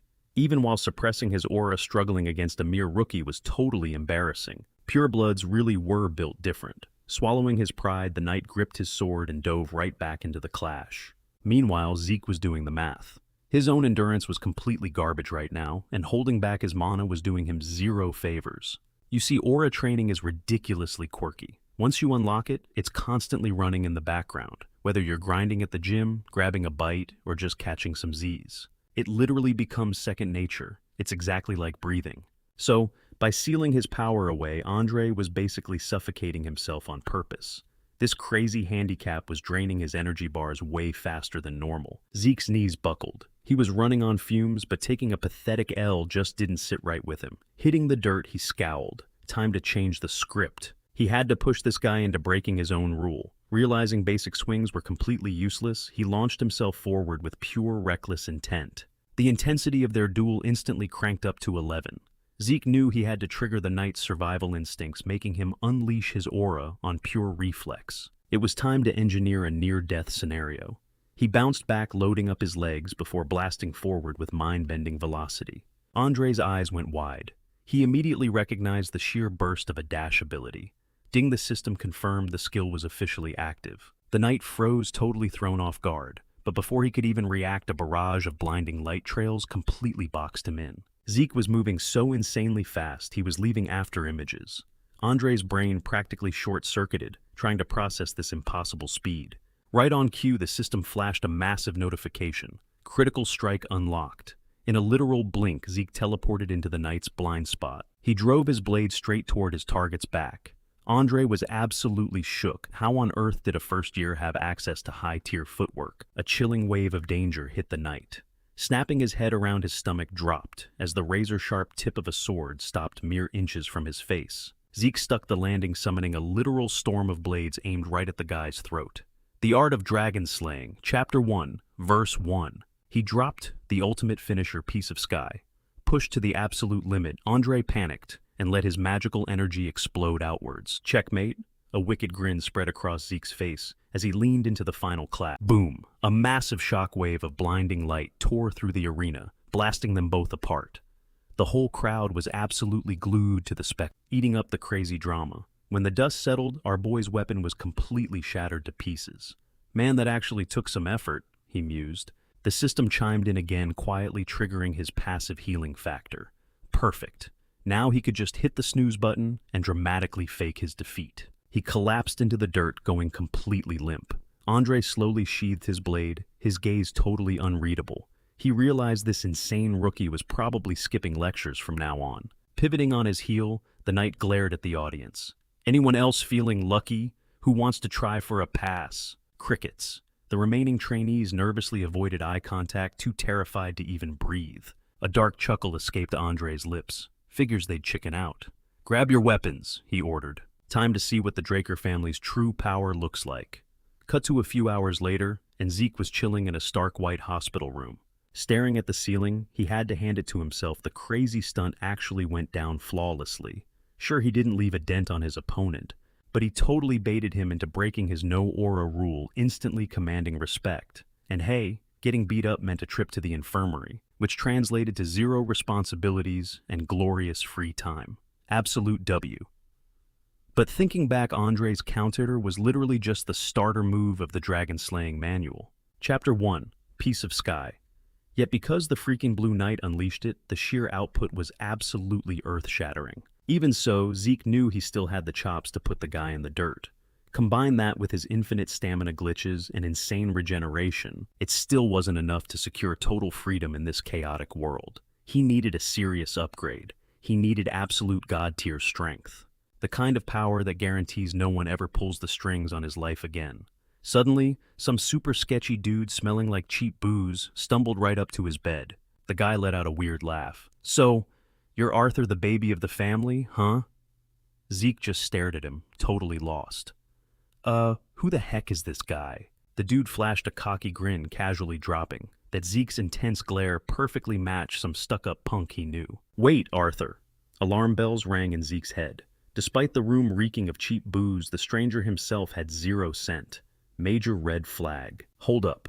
Did this random drunk just call the legendary Arthur an arrogant punk? Was he seriously trash-talking the current head of the Draker family? "Who even are you?" Zeke demanded. The old man just smirked. "How'd you pull that off, kiddo?" Zeke cringed at the messy display as the guy took another massive gulp. Cheap liquor, literally dripping from his scruffy mustache. Playing dumb, Zeke mumbled that he had no clue what the guy meant. The stranger scoffed. "Oh, come on. Drop the innocent act." Slammed the bottle hit the desk hard. The old man leaned in, eyes narrowing. "You took a brutal hit earlier, so tell me, how did that nasty gash vanish into thin air?" Zeke's blood ran cold. Crap. This guy actually sensed his secret healing ability. Right on cue, a system notification flashed in his vision. Class skill activated, indomitable mental defense. White-knuckling his bed sheets, Zeke took a ragged breath. Keep it together. Since healing magic was practically a myth at this academy, panic clawed at his throat. "I seriously don't get what you're The stranger's smirk widened into a predatory grin. "So, we're sticking to the script, huh?" Before Zeke could even blink, the old man lunged his hand, darting straight for Zeke's face in a blurry swipe. A blinding flash of energy erupted.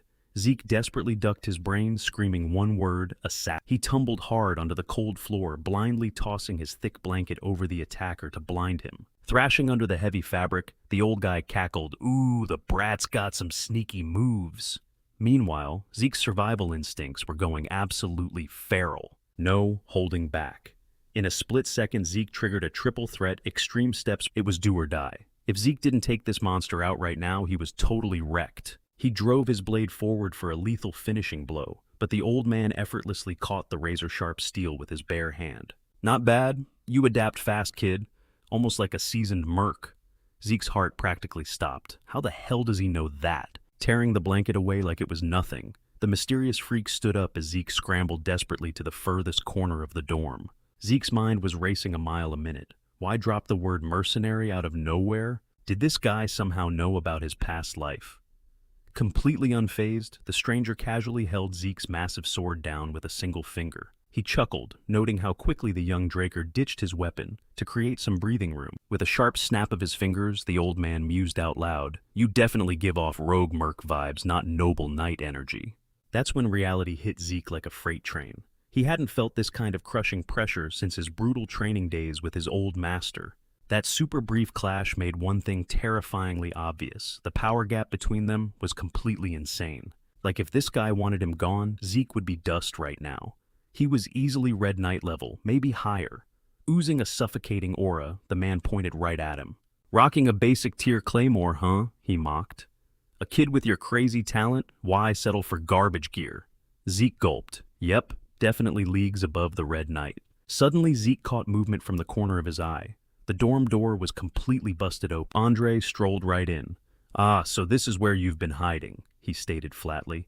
Zeke flinched in shock, but Andre just gave him a cold, silent stare. What is this guy doing here? Zeke thought, thoroughly confused as Andre shifted his focus to the scruffy old man Dexter, the school's gardener. Wait, the overpowered monster was just the garden caretaker. Dexter grunted. "How'd you track me down, you little freak?" Unbothered, Andre replied smoothly that he had spotted him lurking around the training hall earlier. Dexter muttered about how Andre's big brain was seriously annoying. Ignoring him, Andre glanced at Zeke. "If your little healing session is over, get back to class." Still completely spooked, Zeke quickly nodded, blurting out a fast, "Yeah, got it loud and clear." But right as Zeke grabbed the doorknob to escape, a voice stopped him dead. "Hey, kid, if you've got some free time, swing by the... I might just teach you a cool trick or two."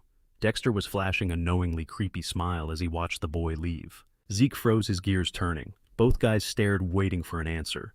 Plastering on a fake polite smile, Zeke fired back, "Hard pass. Thanks, though." Dexter absolutely lost it. "Will you look at the sheer audacity of this brat?" he roared. "He's just as much of an arrogant punk as Arthur." Stepping out into the safe, quiet hallway, Zeke exhaled sharply. Was that overpowered beast really just Dexter the gardener? Who was he trying to kid? Think about it. If this old dude had the clout to casually name-drop the current family head, he had to be that legendary figure, the master who only ever took on a single disciple. And that disciple was Andre. Holy crap. That gardener was actually Duke Draker, a legendary storm knight. He was a literal black knight, a walking nuke capable of soloing an entire... Rumor had it, the Duke vanished off the face of the earth years ago.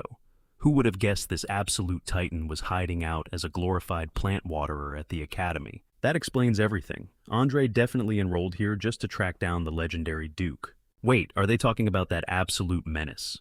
Word on the street is, he only snagged the title of Black Knight, just because he was obsessed with the aesthetic. But that's pure cap, right? Right now, the whole campus is practically foaming at the mouth over him. But settling for some basic training just because he's a hot topic. No shot. If he actually wants to level up, he's gotta steal this guy's ultimate hidden move. He has to weaponize all this hype. Cut to a bit later at the academy, where Professor Finon, the resident geek of magic theory, was desperately trying to get an answer out of the room. Crickets. The cadets were entirely checked out, practically drooling on their desks. Sighing, the professor muttered, "All right, look. Molding raw mana triggers resistance, which can literally shred your body." But our boy Zeke was locked in.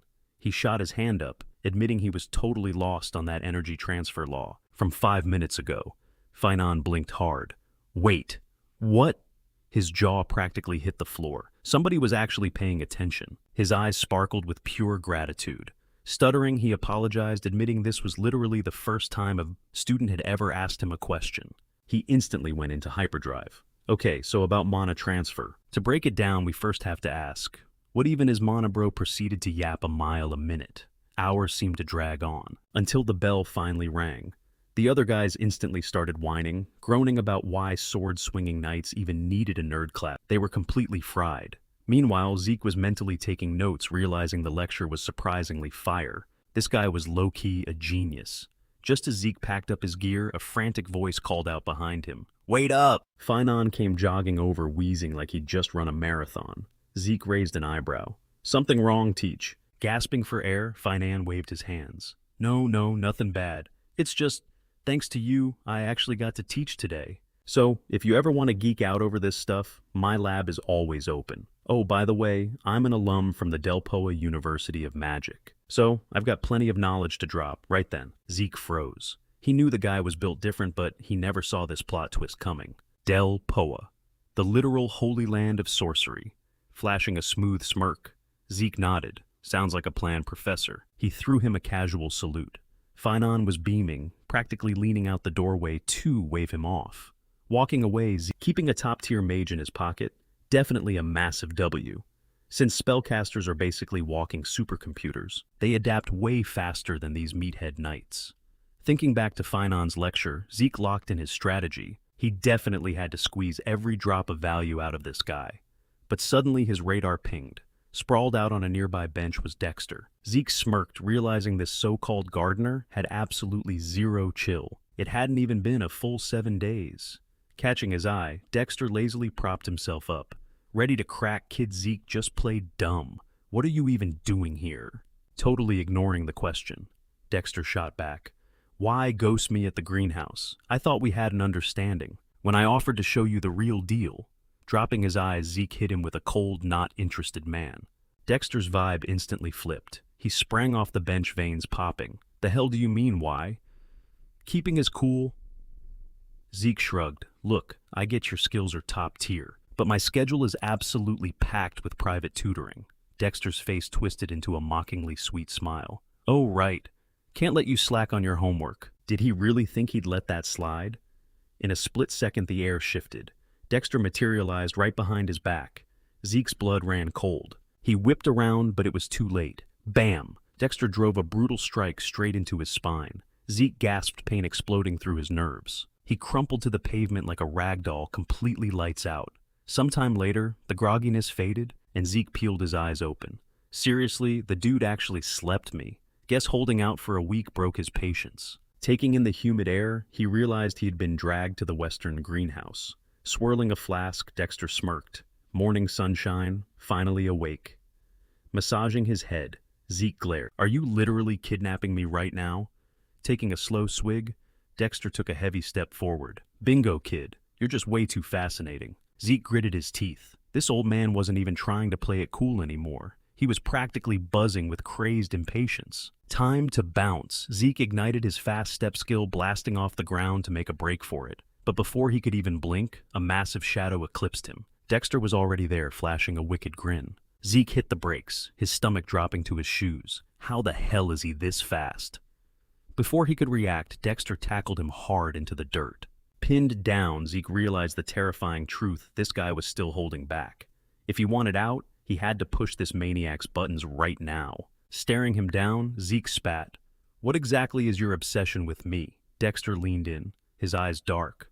"Don't play dumb. I saw it. I want to know how your shattered internal organs completely regenerated in seconds."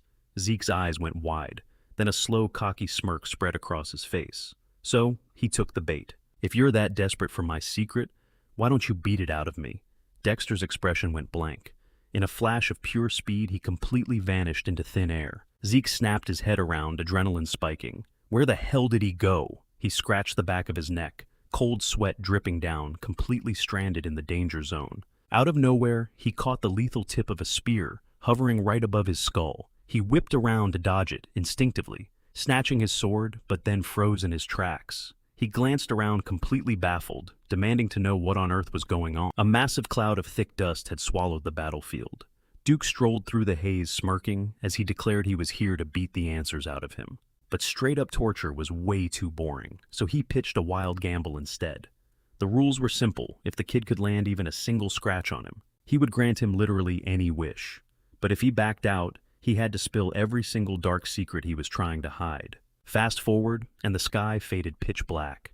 Duke was genuinely scratching his head over who this absolute menace of a kid really was. And it wasn't just endless energy. Keeping the boy standing, his crazy stamina was literally knitting his flesh back together in real time. The brutal showdown dragged on both fighters, tearing each other apart. Duke finally clocked that this dude was built different. Gasping for air, Zeke doubled down, triggering his insane healing factor class skill once more. He cranked it up right alongside his infinite stamina ability. Deep down, Zeke knew he could tank these hits for an eternity, but playing defense wouldn't secure him the win. He had this overpowered skill called Dragon's Might, locked away something so wildly unstable, he had never dared to unleash it before. But unlike his past, Zeke figured this was the exact wild card he needed right now. He popped the skill, and Duke instantly froze in absolute shock. Zeke's whole body erupted into a blinding neon blue aura, muscles bulging as he locked into the zone. He was totally ready to run it back. Catching that lethal glare, Duke hyped up and roared that this was the exact monster he wanted to fight. Zeke anchored himself into a hardcore defensive stance before firing off his dash step skill. He lunged in for a lightning-fast counterattack, but Duke just casually vaulted into the air, completely shattering the ground beneath him and blasting jagged rocks everywhere like shrapnel. Try as he might, Zeke just could not match Duke's freakish momentum, as the older warrior ricocheted around the battlefield with literal cheat code agility. Duke scoffed internally, noticing the kid spamming the exact same attack pattern. Sure, the boy had some serious speed, but stacked against that absolute psycho Andre or the beastly girl from Turin, he was honestly mid. Still, the pure, unfiltered rage burning in Zeke's eyes was way deadlier than his stubbornness, and Duke was totally vibing with it. He figured it was finally time to flex a tiny... Our boy braced himself, grinding his teeth in pure frustration as he pushed the offensive. But then out of nowhere, Duke's fist flared up with an insane radiant magic. Refusing to back down, Zeke fully unleashed his Dragon's Might skill. In a flash, a massive glowing golden reptilian eye materialized, completely paralyzing the elite warrior in his tracks. A split second later, Zeke totally blitzed him, ripping the weapon straight out of his grip and tossing it aside.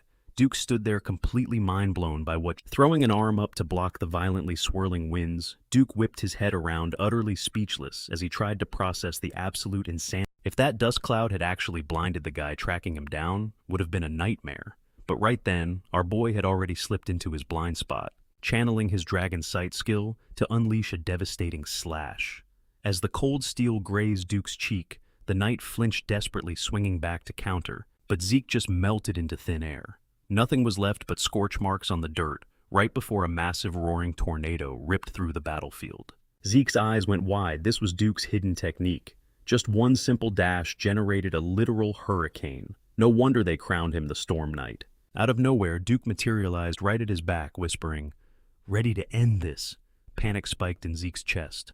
"Wait, what the hell just happened?" Standing shoulder to shoulder, the veteran smirked. "Let's call it a tie, kid." And in that split second, he ripped his blade across our hero's chest, sending a violent spray of crimson into the air. Duke had tapped into some monstrous power to totally crush him, and suddenly the system flared red, warning physical exhaustion critical. Overusage of skills detected. Blinking through the haze, Zeke couldn't help but laugh bitterly. This brutal beatdown felt exactly like those hellish sparring sessions with his old master. The relentless AI chimed in again, stating that to prevent total organ failure, his eyelids suddenly felt like they weighed a ton, shutting against his will, as absolute exhaustion took over, and he slipped into the dark void, mentally cursing out loud.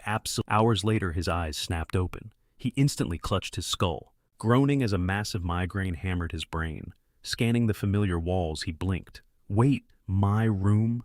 Did Duke seriously carry me all the way back here? I'd almost won, as expected of a legendary Black Knight. Sinking back into the plush mattress, he mentally replayed the clash, realizing he'd thrown everything he had at the guy, but it still fell short.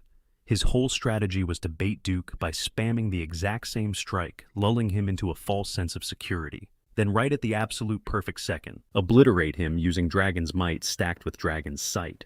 But nope, completely useless. That insane move Duke pulled at the very end was definitely his ultimate trump card. Yeah, Zeke passed out from burning through way too much dragon aura, but getting to witness that hidden technique firsthand, totally worth it. It was a stupidly fast, almost physics-breaking dash that he could only execute because of his freakishly conditioned body. That must be the exact same hack that let Andre, even with his trash-tier stamina, climb all the way up to Red Knight status. Zeke kicked himself for fumbling the chance to steal that god-tier footwork, but honestly it was a solid trade-off. His dragon energy radiated such an insane, suffocating aura, it literally made a Black Knight flinch. Any regular NPC would have just flat-out surrendered the second they felt that kind of pressure. Suddenly a glowing blue hologram popped up. Unread messages available. Should he tap it right now? Curiosity won out, and his jaw dropped. The interface announced that his D-rank swift steps had just leveled up into the C-rank. High-speed movement, apparently pushing his sheer willpower to the absolute limit, triggered a literal soul evolution, and with a leveled-up soul came totally upgraded system perks. He could now unlock brand new premium features using his hard-earned karma points. Blinking in shock, he muttered, "Wait, seriously." The screen displayed a locked mini-map, a cheat code for tracking geographical layouts of the surrounding terrain, but it was totally paywalled, costing 20 points to activate. Then there was the inventory, a magic spatial vault to stash all his loot. Also, grayed out. Bam, another 20 points needed. Finally, the beginner's quest log, Pact, with a step-by-step tutorial and exclusive missions, designed to power-level newbie administrators, sat behind a hefty 45-point paywall. Glancing at his balance, he only had 40 karma points to his name. Doing the mental math, that spatial storage sounded way too clutch to pass up. Making his choice, he slammed the purchase button on the inventory. A crisp ding echoed as the AI confirmed the feature was live, prompting him to instantly stash whatever gear he wanted into the dimensional pocket. Pulling stuff out was straight-up Jedi magic. Just picture the weapon, and boom, it appears. But there was a catch. The capacity an item hogs up strictly scales off its sheer bulk and heavy weight, though he could totally burn more karma later to expand the digital trunk space. Zeke scratched his head. So, do I manually tap what I want to store? Since he already triggered his combat buffs, just by using sheer mental focus, tossing gear into the void should work exactly the same way. He focused his mind, testing the waters with the heavy gear he was wearing, especially his massive greatsword. In a flash, his heavy claymore dissolved into pixels, eating up 2 of the 28 available slots in his virtual bag. Ah, makes sense, he thought. That's exactly what the warning meant about the item's footprint, syncing with its real-world mass. Now to test the quick draw. He closed his eyes, visualizing the hilt of his blade. It materialized right in his palms. He smirked, assuming it was just your standard spatial storage ring. But nah, this was leagues better. Sure, securing this artifact cost a bag, but snagging top-tier inventory space was basically impossible out here. Plus, he could literally max out his storage capacity just by dropping some karma points. Right now, this operational perk only gave him low-tier admin privileges. The system flashed his updated status low-ranking administrator, class immortal, unique title, the one blessed by the ancient dragon. Just imagine the insane buffs he'd unlock at a higher tier if these points were carrying this much weight. Throwing them around like pocket change was a massive throw. All right, time to pivot his strategy. Just then, a quiet knock echoed through the room. "Can I come in, young master?" He blinked a bit, caught off guard, and called out, "Come on in." His loyal butler, Decker, stepped inside. "What's the vibe?" Zeke asked. Decker respectfully mentioned he brought a message. He hinted that the sender's identity would be crystal clear once he dropped the name Dexter the Gardener. Realization hit our boy instantly, and a massive grin spread across his face. Guess that clash wasn't a total massive L after all. The old man had actually scribbled down, "My boy, if you want another round, pull up whenever you're ready." He even had the audacity to declare their brutal showdown a draw. Is that what the guy meant by a draw? That totally meant he still had a golden ticket to steal the gardener's secret techniques. He was absolutely hyped about this plot twist, until Decker suddenly killed the mood, admitting there was one more thing they needed to discuss. Zeke shot him a questioning glare, and the butler dropped the bomb. He finally tracked down that specific blacksmith Zeke had been obsessing over. "Wait, no cap," Zeke leaned in. "When can we roll up to see him?" Decker nervously pushed up his glasses. "Yeah, about that. That's the issue. The blacksmith straight up ghosted us, refused the meeting." Zeke was completely blindsided. "Wait, hold up. Why?" Decker steed. "He claims he's completely done forging weapons." Turns out the dude was heavily hitting the bottle and had zero motivation to work. A little while later, our MC pulled up to the rundown forge. He took a moment to let the nostalgia hit. The shop sign read Fafnir's Breath. Way too epic of a flex for a dusty shack like this. Pushing the creaky door open, he yelled out, "Yo, anybody home? See, the legendary shining swordgram was an absolute masterpiece forged by Galleon. It was the ultimate thank you gift for saving the guy's life. The streets called him the Soul Smith because he literally read the deep spiritual vibes of his clients before hammering out their custom gear. And he absolutely lived up to the hype, forging a blade packed with the exact OP trait our MC desperately needed. The broken ability to swap ether out for pure aura. This guy was hands down the most goated blacksmith on the entire continent. Yet here he was, completely wasted and drowning in booze. Zeke stared at the tragic scene. "Bro, what actually happened to you?" Galleon just slurred back, "This ain't a playground, kid. Get the hell out of my shop." Zeke paused. Sure, the guy used to be a total perfectionist, but he never crashed out this hard. What kind of trauma did he go through before their original timeline without missing a beat? Zeke grabbed a freezing bucket of water sitting nearby and mercilessly splashed the entire thing right in Galleon's face. Shocked by the icy blast, the blacksmith violently gasped for air as the metal bucket clattered away. Zeke just smirked. "So, we awake now." Galleon sat there, totally frozen, his brain buffering, prompting Zeke to demand why he dared to reject his VIP request. Squinting through the water, the smith stammered, Wait, are you Decker's boss?" He instantly began slamming his head against the wooden table, crying out how incredibly sorry he was for showing such a pathetic side of himself. He begged for forgiveness, sobbing that he just couldn't take any commissions right now. How can a washed-up loser forge a masterpiece for someone else when I can't even forge what my own heart desires? His mental state was completely shattered. Watching him tremble, our MC felt a pang of empathy, remembering a time when he was stuck in a similar dark abyss. Galleon's hands were violently shaking. Zeke realized something in his past life. By the time they met, Galleon was already crowned the absolute peak blacksmith, and the guy had never opened up about this messy, embarrassing origin story. He definitely wanted to keep this dark era a secret, but Zeke simply didn't have 10 years to let the man organically heal. Galleon just kept wailing and hyperventilating, screaming about his own uselessness. Would he ever even touch a hammer again? He felt like a total fraud of a blacksmith who couldn't craft a single decent thing. Humiliated, Galleon desperately apologized to Zeke one more time for being such a train wreck. Zeke just took a step back, scanned the room, and shrugged. "Whatever, man. Just show me what you've cooked up so far." Galleon sniffled, saying he'd lead him out to the backyard. Zeke knew he had to take charge. It was time to aggressively fix this dude's mindset.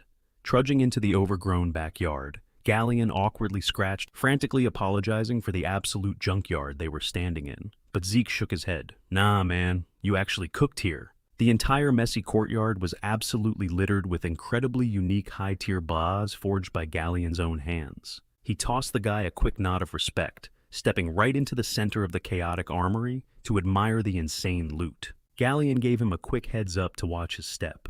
Even though these blades were a long shot from perfection, they still packed a serious punch. Zeke snatched one up instantly, his eyes scanning every inch of the steel. He realized in a heartbeat that this blade, the next one, weighed absolutely 0 of these were duds.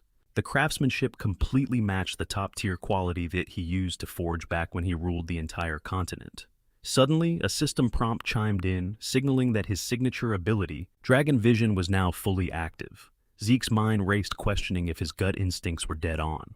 He stood there completely totally mute for a tense second, before bluntly asking if the forge's brazier was acting up. Galleon practically short-circuited hearing, that freezing up completely before finally stammering out, demanding to know how on earth he figured that out. Zeke didn't miss a beat, firing back that he was the one asking the questions here. He totally had some kind of custom smelting technique, didn't he? Mixing a bunch of different alloys to whip up something way lighter and insanely sharp. Without warning, Zeke chucked his blade and obliterated a whole rack of other swords with one clean strike, proving that their actual durability was totally trash. He pointed out that this massive flaw happened because the junk impurities weren't fully burned out during the melting phase. Galleon's jaw dropped. The kid completely nailed it. Not only did he perfectly break down the secret forging recipe, but he also dragged its biggest weakness right into the light. Could this crazy dude actually be the real deal? But before that thought could even finish cooking, the blacksmith gripped his hands tight and blurted out, "Look, boss, please don't take this the wrong way, but I really gotta run something past you." Zeke spun around, raising an eyebrow. "What's the catch?" They stepped into his private workshop, where Galleon immediately yanked open a dusty drawer, begging him to check this out. He whipped out a massive rolled-up parchment covered in crazy blueprints, and both guys just stared at the messy ink in dead silence. It hit our boy like a truck. This was Galleon's ultimate secret weapon that he only discovered way later in his past life, the legendary blueprint for a straight-up magical forge. The blacksmith burst into this booming laugh, admitting there was 0 chance he could hide his life's work from the exact guy who just saved this right here. It's a magical brazier, designed to keep the heat constantly blazing using pure mana. That was his golden ticket. Zeke nodded, realizing that with this crazy tech, his flawed smelting process would become absolutely god tier. Galleon vigorously nodded, hyped that someone finally understood his genius. Zeke crossed his arms. "Okay, so you have the ultimate blueprint. Why the heck isn't it built yet?" The blacksmith slumped, admitting that he desperately needed a mana energy schematic to make it work. But the snobs over at the Magic Tower were charging an insane 10,000 gold coins for the gig. Zeke practically choked on air. 10 grand. He did the mental math and realized a standard family of 4 burns through barely 10 gold a month. This quote was literally 1,000 times that amount. It would take a solid 10 years of penny pinching to even get close. The price tag was pure delusion. That's exactly why Galleon threw his pride away and begged him for help. After all, Zeke was a full-blown Draker and a pure-blooded awakened beast on top of that. He swore on his life that if Zeke could somehow pull this forge together, he'd be his loyal ride-or-die servant until his dying breath. Our main guy let out a heavy sigh, knowing this was a massive ask. Sure, throwing around that kind of cash might be chill for a high-ranking family knight, but even in his shoes, as a total pureblood, casually scoring a 10,000 gold bailout was straight up impossible. But walking away from this absolute gold mine just wasn't his vibe. The catch was he was even worse off than Galleon when it came to understanding mana laws. But right as he was stressing out, a giant light bulb went off in his head. Wait a minute, mana energy laws? A smug grin crept onto his face as he snatched the blueprints right off the table, casually rolling them up and declaring they had a deal. Galleon's eyes widened like saucers. For real, Zeke just smirked. Oh, absolutely. He promised to hit up a mage buddy for the inside scoop and would drop an update ASAP. Oh, and one more thing, Galleon needed to quit the booze, starting right this second. Galleon instantly burst into ugly tears, totally sobbing, as he pledged his eternal loyalty to his new savior. The guy literally hugged Zeke's leg and clamped on like a total leech. Zeke frantically kicked his leg, yelling at the dude to back off, but the blacksmith just kept screaming his praises until Zeke absolutely snapped, forcing him to zip it. He promised to shoot him a message the second he had intel. Fast forward a bit, and our boy was strolling right into the massive research wing of the Draker Academy. He couldn't wrap his head around why those magic tower nerds were charging such a ridiculous ransom. Honestly, the blueprint was basically child's play. He remembered a guy named Anon who totally geeked out over mana energy formulas, and his personal lab was supposed to be hiding somewhere around this block. Zeke scanned the area, spotting a shady back alley entrance. The moment he walked in, he stumbled right into a massive crowd of students. And right in the middle of it all, some kid was desperately clinging to another student's leg, crying his eyes out and begging for mercy. He kept squealing that he totally screwed everything up and pleaded to be let off the hook. Zeke froze in his tracks, absolutely baffled by the wild mess unfolding in front of him. What in the world is happening here? The absolute train wreck of a guy kept bawling, crying out, panicked apologies to a dude. He was actually apologizing for being worthless trash and daring to even graze his clothes. Leon just scoffed with an evil smirk, praising the kid's apology before ruthlessly stomping his face straight into the dirt. With a twisted grin, Leon offered him a sick reward, the honor of scrubbing the pavement he just tainted. Insanely, the victim actually thanked him. Zeke felt his blood absolutely boil watching this brutal power trip. Grinding his teeth in pure rage, he watched Leon roll his eyes, totally disgusted, complaining that useless bottom feeders like him were a total waste of oxygen. The bully kept unleashing merciless kicks, while Zeke glared daggers, wondering what kind of absolute psycho he was dealing with.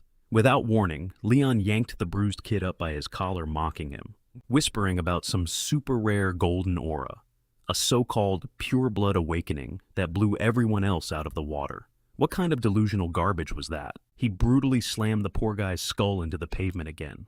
Leon's mind spun with fury, still fuming over the fact that he actually lost to that freak due to a cheap sucker, a wild move he totally never saw coming. But trying to process the idea that that piece of trash was somehow a legendary pure-blooded awakened, his brain simply couldn't accept it. He was absolutely seething. But out of nowhere, our boy Zeke creeps up from behind. Yo, what the hell is going on here? Did this dude seriously replace him that fast? A smug grin crept across his face, only to instantly vanish. Zeke's eyes went dead, locking onto his target. You've got exactly 3 seconds to get your filthy hands off him. Leon scoffed, leaning in. Excuse me, the hell did you just say? He sneered, calling Zeke out for acting way too cocky ever since his awakening. He was dead set on putting Zeke in his place. But before the next word could even leave his mouth, Zeke cut him off cold. Shut your mouth and get on your knees right now, unless you want me to make you. Pure dread washed over Leon. He scrambled backward, completely suffocating, under this overwhelming monstrous aura crushing down on him. Like, bro, just 2 months ago, this same kid was literally groveling in the dirt for him. And now the tables were turned, Leon snapped.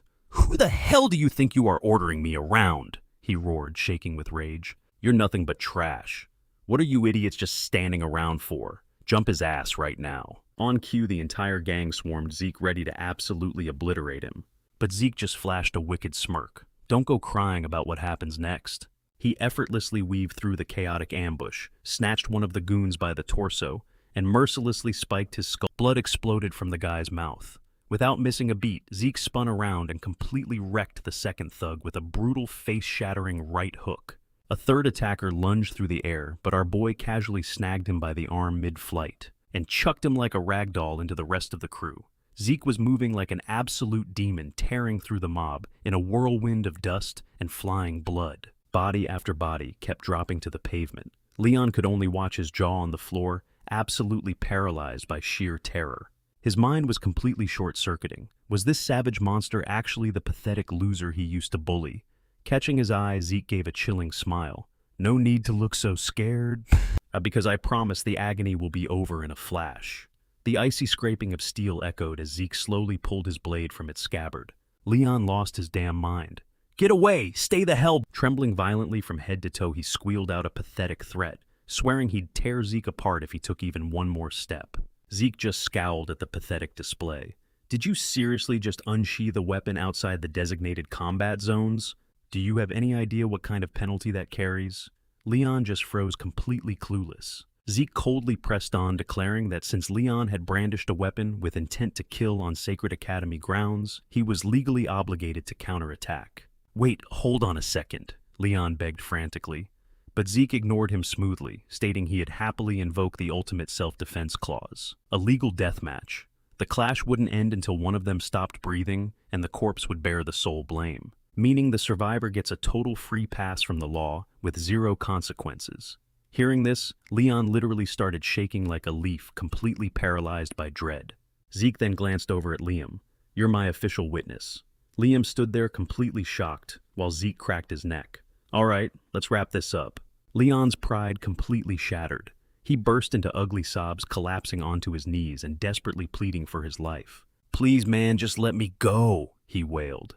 Zeke rested the cold tip of his blade against the concrete, a dark memory suddenly flashing through his mind. He remembered when he was the one on the ground crying out for mercy, and this arrogant scumbag had just laughed in his face. Channeling his aura, Zeke locked his deadly intent onto his old tormentor. "Your ear.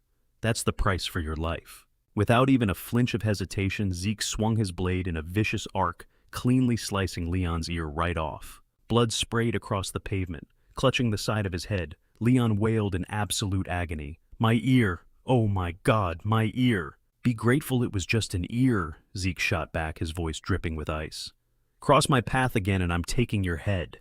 He burned a hole straight through the sob. To hammer the point home, he viciously grabbed Leon by the hair. Liam, who had just watched this absolute bloodbath unfold, cautiously stepped up. "Why? Why did you step in to save me?" Zeke didn't even look back.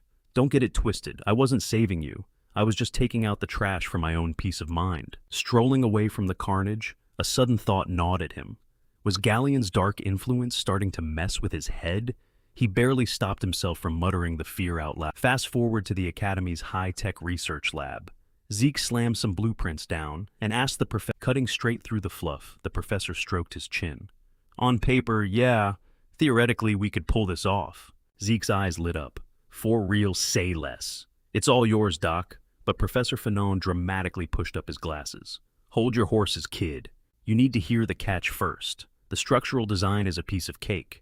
The nightmare is the energy core, the engine that actually makes this thing tick. The core is the absolute beating heart of this tech, but the circuitry required comes with insane god-tier bottlenecks. We need a power source that's incredibly tiny, yet packs a nuclear punch. Oh, and if we don't find a way to stabilize that wild energy output, the whole thing blows." This was completely uncharted territory.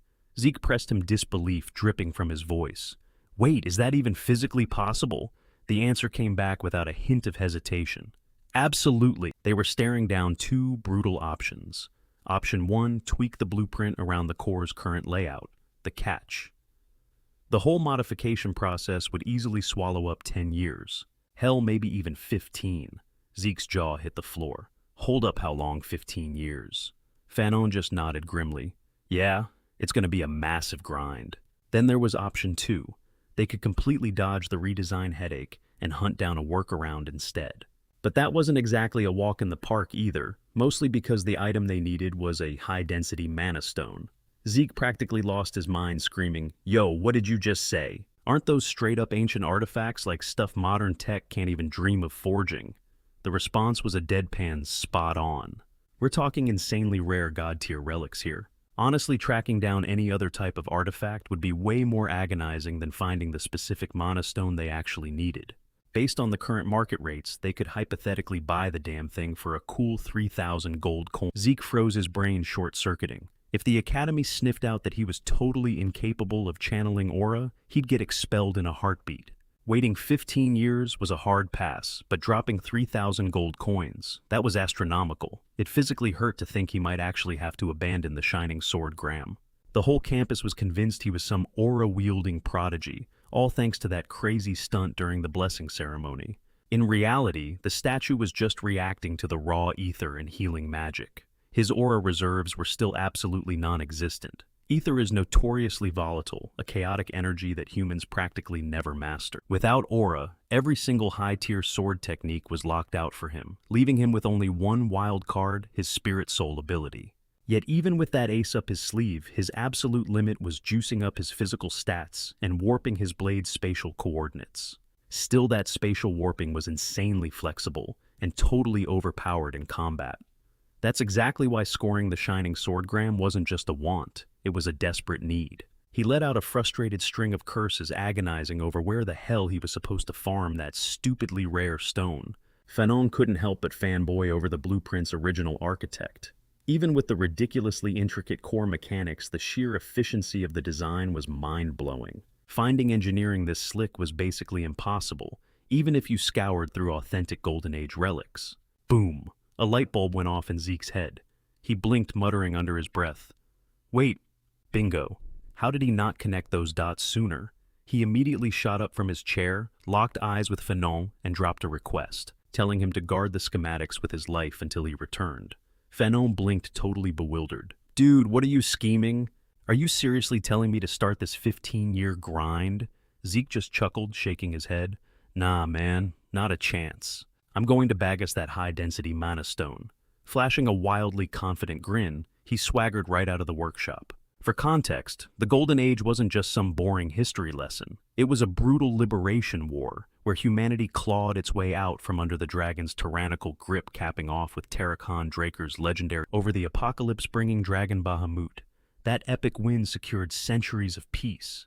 The crazy ancient loot they dragged out of those dragon hordes, those were pure remnants of the Hero King era. Literally the absolute peak of every single piece of tech and magical gear they unearthed completely obliterated modern-day standards. We're talking next-level game-breaking stuff. Tucked away in that legendary loot pool was a high-density mana stone, an absolute battery unit packing enough juice to power an entire village by itself.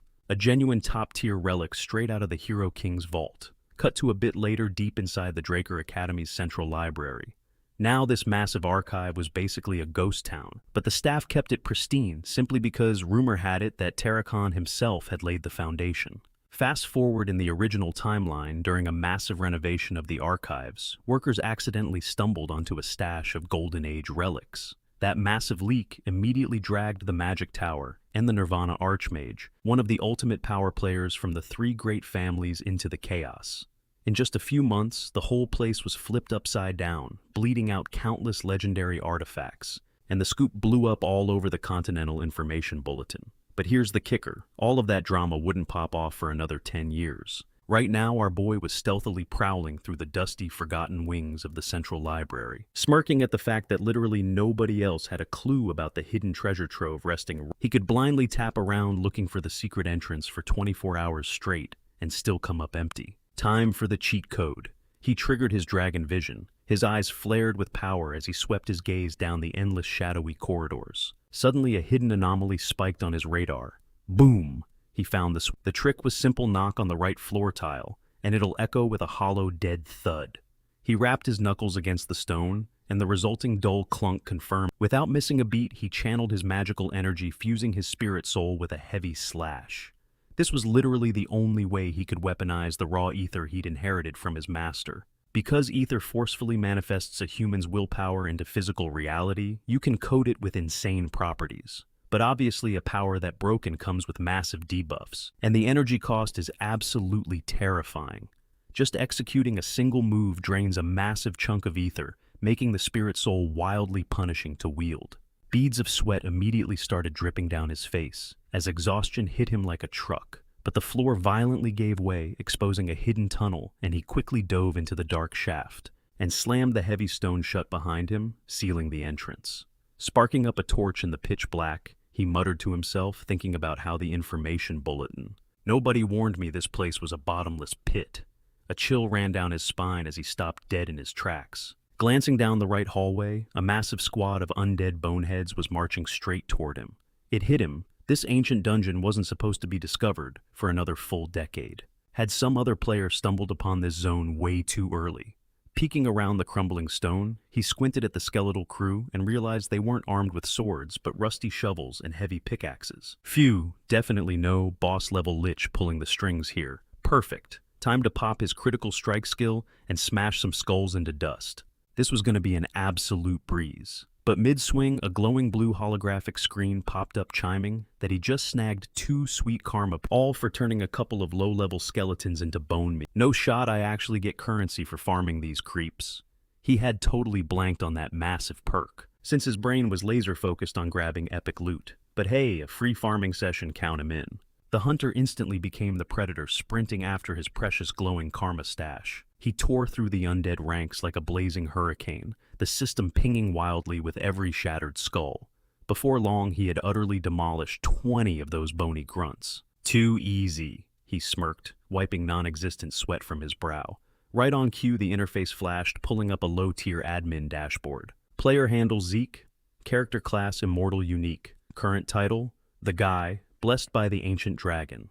The hub displayed a backpack with 25 open slots and a grayed-out mini-map demanding 20 points to activate. Next to it sat a locked newbie quest log, gating him out until he dropped 45 points. Scrolling down, he checked out his passive traits and combat multipliers, spotting Zen-focused stamina regen and ultra instincts. His active moveset was stacked with pinpoint jab, heavy crit/flash step, magic bounce, and an area of effect buff. Then came the heavy hitters level 1 draconic arts featuring beginner tier dragon vision and rookie dragon aura. The absolute crown jewel was the Devourer perk, but that bad boy was locked behind a hefty 50-point paywall. Stroking his chin, he weighed his upgrade options. So, the starter quest log eats 45 points, while the radar takes 20. The Devourer trick and 2 fresh tiers of dragon powers, 50 points a pop. Alright, let's grab the radar first, he muttered, tapping the unlock prompt. A shimmering grid materialized right in his field of vision, pulsing with neon red pathways that screamed high-level sorcery. Squinting at a weird icon flashing in the corner, he mumbled, "Wait, what does this button do?"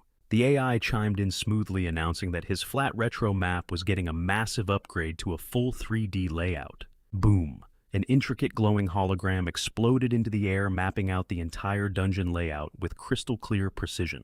"Oh, this is totally cracked," Zeke cheered, completely hyped by the massive quality of life buff.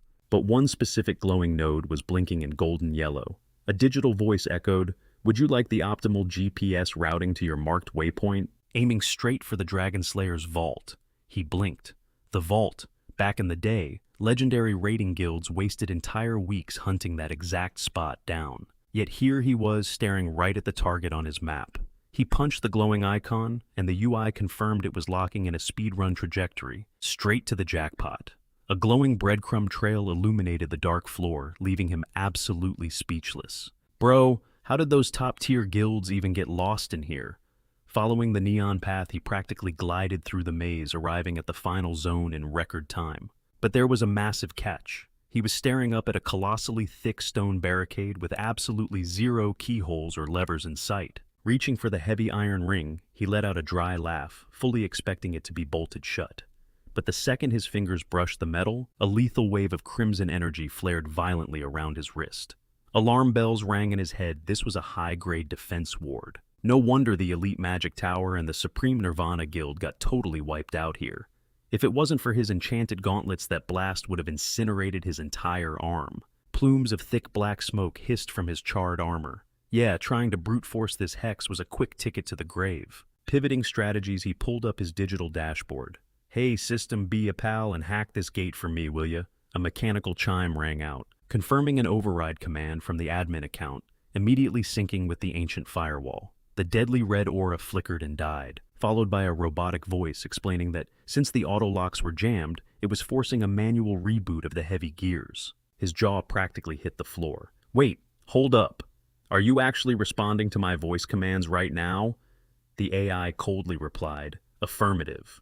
"Are there any further directives, admin Zeke?" Having an actual conversation with the supposedly mindless game interface blew his mind. Seizing the moment, he demanded, "Why did you rewind my timeline? Why send me back?" The digital voice flatly stated it lacked the clearance to answer. Annoyed, Zeke pressed harder. "Then what even are you? What's the point of this admin network?" Once again, the cold AI blocked him, repeating its robotic denial script. Refusing to give up, he shouted, "Who coded you? Who built this entire setup?" The interface didn't even flinch, dropping another copy-paste refusal. "Does the administrator require any further assistance?" Zeke buried his face in his hands, groaning in sheer agony. This stupid bot was literally dodging every single lore-heavy question. Letting out a heavy, exhausted sigh, he waved his hand and growled, "Just pop the damn vault." The screen flashed green, confirming his override code, and announced that the legendary Dragonslayer's tomb was fully unsealed. With an earth-shattering rumble, the colossal stone slabs parted before him, inviting him to step straight into the abyss. His jaw practically hit the floor as he scanned the room. Wait, were those all actual literal treasure chests? Crates stuffed to the absolute brim with god-tier loot and ancient artifacts. Stumbling across just one of these bad boys would be an absolute miracle. He popped open a lid, and a blinding golden aura spilled out.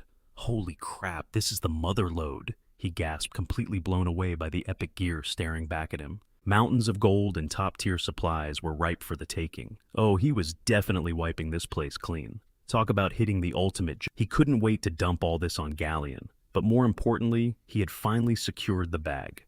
The ultra-dense mana stones were resting right in the palms of his hands. 4 of them. This was freaking phenomenal. He immediately planned to burn 1 point to unlock 4 extra slots in his inventory. Even then, his stash wouldn't hold everything. He'd definitely have to make a few supply runs back here before graduation, but for today, this was a solid haul. Out of nowhere, the hair on the back of his neck stood up. He whipped around only to come face to face with a swirling mass of sinister pitch-black magic. A cold chill shot straight down his spine. "What is that creeping dread?" he muttered. Panicking, he lunged for the door handle, but a blazing crimson aura suddenly clamped around his fingers. He yanked his hand back in pure terror, as glowing cryptic seals violently surged straight. "What kind of trap is this?" he screamed mentally. The twisted spell relentlessly channeled violently, ripping open dozens of chests and lifting them straight in. A split second later, a blinding pillar of light blasted toward the ceiling, instantly warping our guy completely out of the room. Still dizzy, he frantically demanded the system to drop his current coordinates. "Where the hell am I?" A digital ping chimed, reporting that the administrator was currently located inside the Dragonslayers' residence. He blinked, totally caught off guard. Wait, the info boards never said a damn thing about a creepy coffin-stuffed basement. He instantly pulled up his minimap to verify his exact spot. He was definitely right next to his previous location, but there was zero physical path leading directly into this hidden fortress. This had to be a top-secret zone that nobody had ever unlocked, and there was no way he was walking away empty-handed from an unlooted dungeon. Shoving the heavy stone lid off the nearest coffin, his eyes widened in absolute shock. The system instantly flooded his vision with notifications, being he had just discovered 22 pieces of exclusive Dragonslayer gear. He grabbed the heavy chest plate, admiring the metal. No freaking way. It felt completely different from the standard Golden Age sets. But wait, what was this? There was a weird empty socket carved right into the spine. A terrifyingly brilliant idea struck him. Oh, he absolutely couldn't pass up a golden opportunity like this. Smash! He violently jammed one of his ultra-dense mana stones straight into the slot. The system cheerfully announced that a power core was successfully installed into the Slayer's suit. The ancient metal hummed to life. Glowing predatory eyes ignited on the helmet. He smirked, tilting his head. "Okay, let's see what you can do." But the humming quickly turned into a frantic screech. "Wait, what's happening?" Before he could even blink, a massive toxic green shockwave erupted. Blaring red warnings flashed across his retinas. Critical overload, hardware malfunction detected, detonation imminent in mere moments. Take cover immediately. "Are you freaking kidding me? A little heads up would have been nice," he snapped furiously, right as the system actually had the nerve to pop up a polite apology message. Coughing through the smoke, he pieced it together. So, these insane mana cores are the literal batteries for this ancient tech. What kind of crazy stats did this suit have to demand that much juice? Whatever, he'd interrogate Fanon about it later. Right now, he was back on the hunt. Brushing off the dust, he pushed deeper into the catacombs. Every other chamber was completely stripped bare, leaving just one final ominous room. A massive suspended glass cube dominated the empty space. Peering inside, he practically lost his mind. "What the actual hell, Theracon Draker, you absolute madman?" Hovering right in front of him was a monstrous fleshy mass. The system pinged again, announcing the discovery of Theracon's ultimate legacy, the heart of the cursed dragon Bahamut. That psycho actually left a slaughtered dragon's core down here as a twisted souvenir. No wonder the vibe in this place was so unbelievably cursed. But his brief relief instantly vanished. The digital UI flashed blood-red warning that Bahamut's cursed heart was aggressively resonating with the administrator. Demonic whispers started drilling directly into his brain. "I hear it," he muttered, his eyes glazing over as the corrupted thoughts forcefully locked onto his mind. "Yes, slaughter them all," he rasped out. But just as the madness peaked, he violently snapped his jaw shut, triggering his indomitable class skill mental barrier. The deranged voices kept shrieking inside his skull. Annihilate everyone. Why him? What the hell was invading his brain? Pitch-black suffocating miasma started violently wrapping around his limbs. Get off me! What the hell is this? He roared, thrashing wildly. The vile shadow completely flooded the chamber, thick and suffocating, before explosively shifting into a blinding hyper-neon pink aura. Seriously? What is even going on anymore? He screamed. Suddenly, a massive glitchy quest window slammed into his face. Urgent raid triggered the trials of Theric and Draker. The objective was brutal. He had to completely purge the apocalyptic curse radiating straight out of Bahamut's mutating heart. The payout absolute ownership over Therakon's final god-tier legacy. Reading those glowing letters, he froze, totally paralyzed by the sheer scale of the reward. Gritting his teeth, he forced his mana to spike, manually cranking his mental barrier to the max. The system cheerfully confirmed the defense skill was effectively deployed. The fleshy abomination began slithering closer, screeching that the world would burn and demanding he bow down as its eternal slave. But our guy just cracked his neck, flashing a savage smirk. Shut the hell up. Your mumbling is annoying. He locked eyes with the beast. You really think pulling this crap is gonna... Freedom has its price, but this guy was just a total clown. Right then and there, massive beef ignited between them. Suddenly the system chimed in. He'd actually crushed the dragon's curse and cleared the urgent quest. His ultimate loot, Tarakon's dying gift. Honestly, he knew he dodged a massive bullet. He never imagined his go-to skill would completely glitch out on him like that. But wait, what on earth was glowing over there? System alerts flooded his vision. His healing factor was popping off. He started draining the absolute core of the cursed dragon Bahamut. Our guy just stared at the massive beast, completely bewildered. Suddenly, the glowing magical heart started orbiting him like a moon. He yelled out, totally clueless as to what kind of crazy ritual was triggering. A ridiculously dense raw wave of pure mana slammed straight into his veins. A blinding beam of pure energy impaled him, but there was a fatal catch. He didn't have a single mana circle. With absolutely nowhere to store this overflowing power, his body was literally going to explode. He needed a lifeline fast. Without hesitating, he shoved his glowing hand forward and slammed down the spirit soul spell. Fueled by pure rage, he forced the energy down. Whipping up his ether, he masked the volatile mana and aggressively chained it inside an etheric void. Gritting his teeth until his jaw ached, he pushed himself to the absolute breaking point. Seconds later, a blinding chaotic flash detonated into a massive inferno. As the thick smoke finally settled, our MC groaned. He tried to drag himself up, but his energy gauge was hard stuck at 0. He coughed, exhaling literal black smoke. Glancing down at his battered body, he muttered, "Am I actually still breathing?" Scanning the ruined crater, the reality hit him. The dragon's heart had completely vanished. Bahamut's insane mana had actually merged with him, but suddenly, something felt totally off. He squinted at a bizarre glowing crystal shard, wondering, what even is this? A heavy pulse echoed inside his chest, confirming the shard spawned the second he caged that wild mana. He swiped open his glowing system interface. A prompt flashed confirming he had successfully devoured the cursed dragon's core. Reading the text, he just froze, completely stunned. The system pinged again. The sheer volume of mana had genetically rewritten his entire frame. He was officially rocking a divine tier body, unlocking a chaotic force way above his pay grade. Thankfully, 95% of it was automatically compressed and vaulted away. As the true heir, he scored VIP access to Tarakon Draker's heavily guarded library, plus a starter quest log just unlocked. They even tossed in a rookie administrator's guidebook. Our guy scratched his chin. A divine body, a secret library, a rulebook. What is all this lore? Rubbing the back of his neck, he mentally tabled it for later. He casually asked the system to minimize the spam. "Wait, hold up," he blurted out, catching a glimpse of a heavily prioritized alert flashing in the corner. Looks like his legendary ancestor was feeling super generous. The interface asked if he was ready to unbox another dying gift, straight from Tarakon Draker. With a quick tap, the system locked in his choice. The second ultimate legacy was opening. His jaw dropped as he realized this drop was insanely top tier. Fast forward, and he was chilling in a massive new mansion. Tossing all his OP loot into a secure vault, he nodded. "Yeah, that'll do for now. Time to grind the details." He pulled up his rookie administrator stats. He had literally bagged an exclusive dragon skill, a wildly overpowered spell, but when he tried to pop it, access was totally denied. His admin level was just too low. "Power and constitution," he muttered. That was definitely a new mechanic.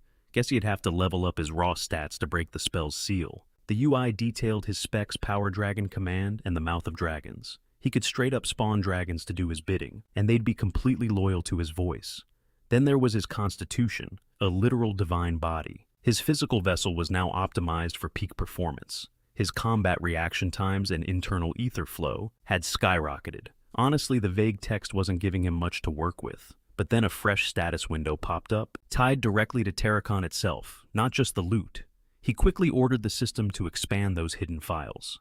The AI replied with a hard block accessing Terracon Draker's secret library required a manual data sync. Terracon's hidden library, he echoed, his curiosity peaking.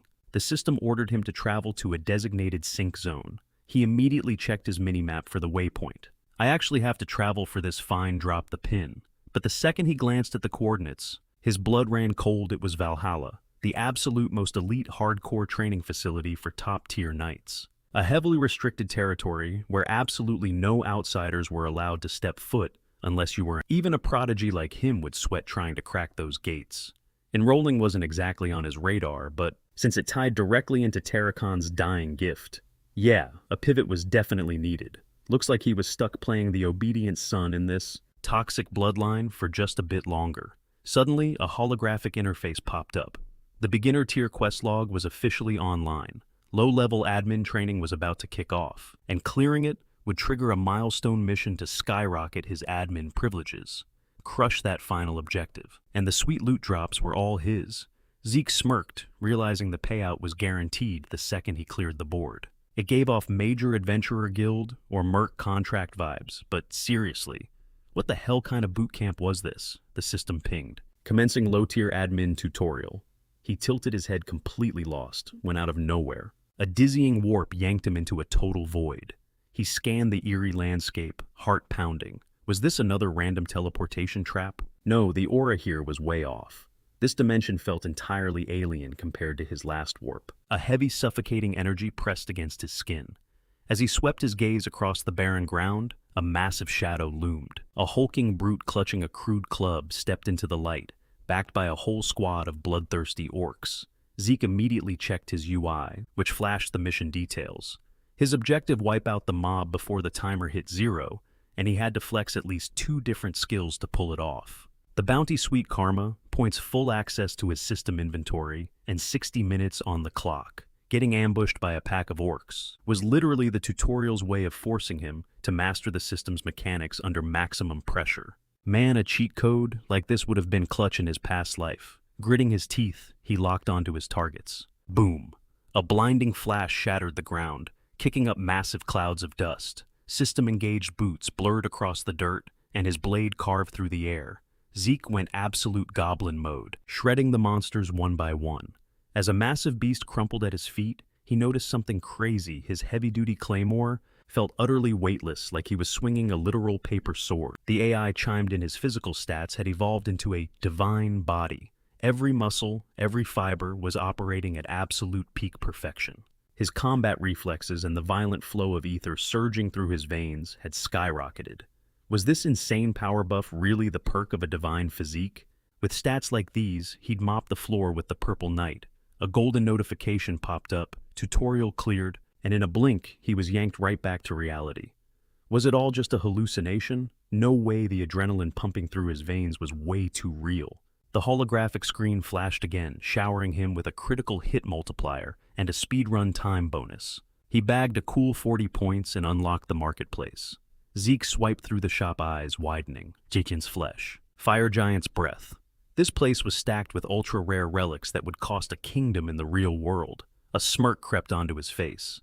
Hello, infinite money glitch. The system prompted him to just drag and drop any items he wanted to pawn off into the trading window. He could even liquidate his own stash. He selected his elven dagger, but the interface pinged, item restricted in the tutorial market. Confirm sale. The appraisal a measly 4 points. Zeke scowled. So, only ancient tier relics pulled actual weight here. 4 points for a premium blade. In the real world, an auction house would drop 100 gold coins for that beauty. Yeah, this sell feature was a total scam. He chucked it back into his inventory and popped his neck, letting out a long exhale. What a wildly exhausting day. He was definitely crashing hard tonight. Cut to later at the prestigious Draker Academy. Zeke stepped right into Professor Fanon's chaotic research lab. Fanon's jaw hit the floor, scoring a high-density mana stone in a single day. How the hell did he pull that off? Zeke just brushed it off, claiming the backstory was way too long, and told the old man to just drop it. So, how long is this procedure gonna take? Fanon beamed. We are completely set to go. Wait right now. Zeke blinked, genuinely stunned by the speed. Fanon chuckled, firing back that the real miracle here was Zeke actually securing the legendary stone. Zeke narrowed his eyes. The professor clearly had his guards up. Usually, whenever these super dense gems popped up across the continent, they were heavily documented in ancient registries and slapped with a fancy title. That way, anyone could just run the serial code to track exactly when and where it was mined, plus whoever owned it. But the glowing rock in Zeke's palm, completely off the grid. A total ghost to the Central Continent's official gemstone database. Why? Because Zeke was the very first person to ever unearth it. The kid never just swallowed what he was told. His sheer instinct and raw talent were downright terrifying. Zeke tapped his foot. You done obsessing over the lack of a serial code? Can we start? Fanon just stared and whispering. Do you even realize that you're way too gifted to be rotting in this dump? A short walk later, they hit the forge where Galleon grabbed the stone, promising to fire it up. Seconds later, a blazing emerald rune materialized over his palm, pulsing outward like a magical shockwave. Neon light flooded the grimy workshop, and Galleon let out a massive cheer at the sheer power surging through the air. Watching the magic unfold, Fanon cracked a wide, satisfied grin, and honestly so did Zeke. But duty called. He mentioned a boring lecture to catch and threw up a peace sign. After giving the professor a solid nod of thanks, Galleon spun around, eyes sparkling hyped, that he actually got to witness the completion of the most insane magical forge he'd ever laid eyes on. He poured out his absolute gratitude, but Zeke casually brushed it off, mentioning it with no need to glaze him over it. Our boy just prayed the blacksmith hadn't ghosted on their actual deal. Galleon practically screamed like I'd ever forget. Name the price? So I'll literally do anything. The MC didn't waste a second sliding a hyper-rare material across the table with a simple demand, forge this into a weapon. Galleon's jaw hit the floor, his brain short-circuited as he realized he was staring at a literal dragon fang. And not just any tooth, this was the razor-sharp incisor of the cursed dragon, impossibly massive. How on earth did he bag this loot? Turns out it was the second parting gift left behind by the late Tarakion Draker. That dude was a hardcore hoarder till his last breath. Zeke kept his mouth shut, letting the dead silence build the hype. Out of nowhere, the blacksmith dropped to his knees, trembling like a leaf in a hurricane. He threw his head back and roared that Galleon the master smith, would craft this ultimate blade even if it cost him his actual life. The guy was giving off major main character energy, and our protagonist just smirked internally. Like, obviously you will, bro. I literally saved your skin. Remembering the smith's past promises, Zeke mentally chuckled at the absolute overkill. Some things never change. This dude was still a massive drama queen. Honestly, it put a huge smile on his face. I'm counting on you, Zeke told him. Stepping out of the blazing heat of the forge, he couldn't help but hype himself up over what kind of god-tier weapon was about to drop. He was absolutely buzzing with anticipation. Fast forward a bit, and he was chilling back in his swanky room at the Platinum Estate. He let out a heavy sigh, totally drained from the grind of commissioning that sword. A full week had already flown by since his insane clash with Duke. He'd already gotten the dude's warning letter, so the countdown to chaos was officially ticking. But suddenly, the vibe in the room shifted hard. A raspy voice sliced through the shadows. Why, and plot twist. Duke himself was lurking right there in his bedroom, demanding answers. Why didn't you show up, kid? The MC just flashed a cheeky grin and shook his head, instantly triggering Duke into roaring at him to spill the truth. Zeke instantly clocked the murderous aura. The guy was out for blood. Waving it off like it was nothing, Zeke clapped back that Duke was the one who told him to come find him, only if he wanted a rematch. So he didn't pull up because he simply didn't feel like catching hands again. But the split second those words left his mouth, Duke yanked him up by the collar, eyes blazing as he demanded the real reason. He tossed our boy around like a literal rag doll and violently shoved him right out the shattered window, plummeting through the air. Absolute panic hit Zeke as he realized just how terrifyingly high up they were. Splatting from this altitude meant an instant game over. He'd be dead before his healing factor even kicked in. Desperate, he clawed at a jagged piece of the masonry, But out of nowhere, Duke's massive hand clamped around his throat from an adjacent room, brutally dragging him back inside. He growled, asking if Zeke was seriously itching for another beatdown. There was zero chance Duke bought his lame excuse. The veteran saw right through the cap. Honestly, it was the exact opposite. Zeke had totally ghosted him after that whole proposal in the hospital wing, and completely ignored the warning letter too. Duke was convinced this kid was just trolling him out of pure spite. Meanwhile, Zeke realized the powerhouse was just toying with his prey. Duke sneered, giving him exactly 5 seconds to spill his guts before things got fatal. 5 he ticked off, while Zeke choked out a sarcastic comment about his sick sense of humor. Duke didn't even blink, continuing the deadly countdown. 4. Wait, you haven't even dropped your real identity yet, right? Gardner, Dexter. A wicked smirk flashed across Duke's face right before he violently launched the MC across the room, sending our protagonist crashing headfirst into the solid stone wall. Gasping and clutching his bleeding skull, Zeke listened as Duke finally dropped the bomb. Yeah, he nailed it. Once upon a time, he was the legendary. Once Zeke's mind raced, catching that specific word. As Duke barked his name, the MC slowly got to his feet, shifting gears. For disrespecting a literal legend of the bloodline, the Black Knight himself, I offer my deepest apologies. He dropped into a flawless bow, leaving Duke completely baffled by the sudden switch-up. Not scheming anything, Master Duke. He smoothed over flawlessly. He pivoted back to the fact that Duke used the word formerly. Duke turned his back, heading for the door, and coldly stated it was ancient history. He was a knight back in the day, but those days were dead. Zeke was shook. Weight is stepping down, even a thing. Climbing the ranks was standard practice, but willingly tumbling down the ladder like that unheard of. Duke just sighed. Look, kid, demanding they wrap up this exhausting little chat. He squared up across from the MC, his massive hand gripping the wooden table, visibly trembling. Zeke caught that tiny flinch. His eyes sharpened as he confidently declared that the puzzle pieces had... Since you dropped your mask for me, Master Duke, I'll lay my cards on the table too. He calmly dropped the mic, stating he knew his true identity from day one. Taking a seat right across from the powerhouse, the tension was thick. Duke stared him down. Are you running your mouth because you're trying to become my disciple? Dead on Zeke beamed. Duke scoffed, asking if this kid's audacity literally knew no bounds. In a split second, the veteran snapped his arm back and roared, "That fine." He would take the brat under his wing. Zeke practically got whiplash. Wait, you're caving just like that. Okay. Zero time to hesitate before the old beast changed his mind. He instantly dropped to his knees, burying his face to the floor. Duke, the absolute most noble of all knights, I formally pledge to be your student. With his insane mentorship, he would level up his stats and grind out the ultimate wisdom to make his master's name legendary again. He was going off, hyping up his absolute loyalty, but right before he could wrap up his cinematic speech, a wicked smirk cracked across Duke's face. Sizing up his brand new pupil, he chuckled. Honestly, almost nobody exploited those old-school formalities anymore. Staying perfectly bowed, Zeke smoothly clapped back that having class was an absolute must for a true knight. Duke just laughed, calling him a slippery little snake. Zeke soaked up the praise like a sponge, immediately shooting his shot. He tilted his head, asking his brand new master if he could ask him literally anything. Duke exhaled a sharp, surprised breath. Being called master felt low-key. Zeke dropped the million-dollar question, why pick him?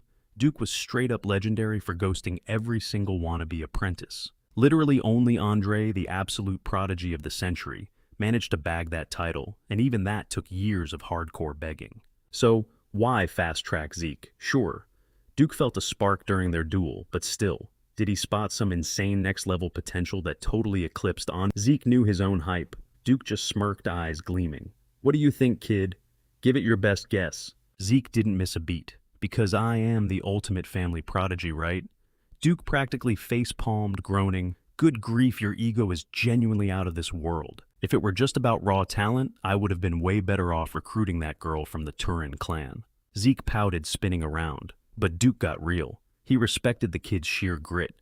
Pure talent is not gonna cut it if you want to hit the legendary red or black knight tiers. These gifted kids have never tasted rock bottom, Duke explained. The second they hit a real wall, they totally shatter. Zeke mentally nodded. The old man was cooking. The most hyped-up prodigies, the ones basically guaranteed to hit red knight status, do not just flop. They end up hard stuck as blue knights forever. Duke pushed himself up, dusting off his pants. Enough yapping, he announced. Time for lesson number 1. Follow me. Zeke's eyes lit up. "Yes, sir," he cheered. Soon they pulled up to a secret training ground hidden deep inside the western greenhouse. Scanning the massive underground facility, Zeke was totally shook. He had zero clue this hidden gym even existed. What exactly was this old monster plotting? Duke ordered him to start sprinting the second they walked in, and that was 3 grueling hours ago. Suddenly, Duke's voice sliced through the air. "Freeze!" Panting heavily, Zeke jogged back. "Are we finally done?" Duke's expression darkened. "I have a question." Zeke blinked, wiping sweat. "About what?" Before Zeke could even blink, Duke teleported right behind him in dead silence. A massive hand clamped down over Zeke's tiny wrist like a vice, yanking him back with terrifying speed to force a massive gap between them. The tension in the room instantly spiked. Duke stared down at his own reddened palm eyes, narrowing. "I cannot seem to read your pulse," he muttered. Zeke's brow furrowed, keeping his mouth sealed tight. Duke's instincts had been screaming at him from day one. Back during their clash in the tent, their brutal duel in the greenhouse, and even now after the kid had just busted out 500 laps. Duke had not sensed us, and now the boy was actively blocking his pulse check. "Spill it, kid," Duke demanded. "Do you seriously not know how to manifest your aura?" Zeke froze. His mind flatlined. He was totally caught off guard, frantically scrambling for an excuse. Duke pressed harder. "I literally watched you touch the bronze statue. You triggered that insane, never-before-seen golden explosion. If that awakening was real, why are you dodging a simple pulse check?" Zeke broke eye contact, the silence stretching out, but then it hit Zeke. Duke wasn't exposing him as a fake. A pureblood failing to control aura was a freak glitch in the Matrix, and Duke was just geeking out over the mystery of it all. Zeke mentally sighed in relief. Thank God he was dealing with Duke right now. Once he finally secured the gram, this whole no-aura problem would vanish, but until then, he had to play it incredibly safe. He did not need to keep lying. Back in his previous life, he was branded the family's ultimate trash, their very first awakened failure. Pivoting back to his master, Zeke dropped the act. "You caught me," he whispered. "My mana reflection skill definitely triggered. I can literally bounce magic back, which totally proves my pureblood status. But for whatever glitchy reason, my aura is completely dead." Duke's eyes widened in sheer shock. "I am so sorry I hid it from you," Zeke stammered, channeling major puppy dog eyes. "If the family finds out I am an auraless dud, they will throw me out on the streets. I am just so scared," internally Zeke smirked. This Oscar-worthy victim performance was absolutely flawless for this exact moment. Duke scrutinized the trembling boy with laser focus. Duke stayed dead silent. Zeke's mind raced. Was this old monster secretly holding a toxic grudge? Or did he actually fall for the helpless, innocent kid routine Duke's brain was spinning?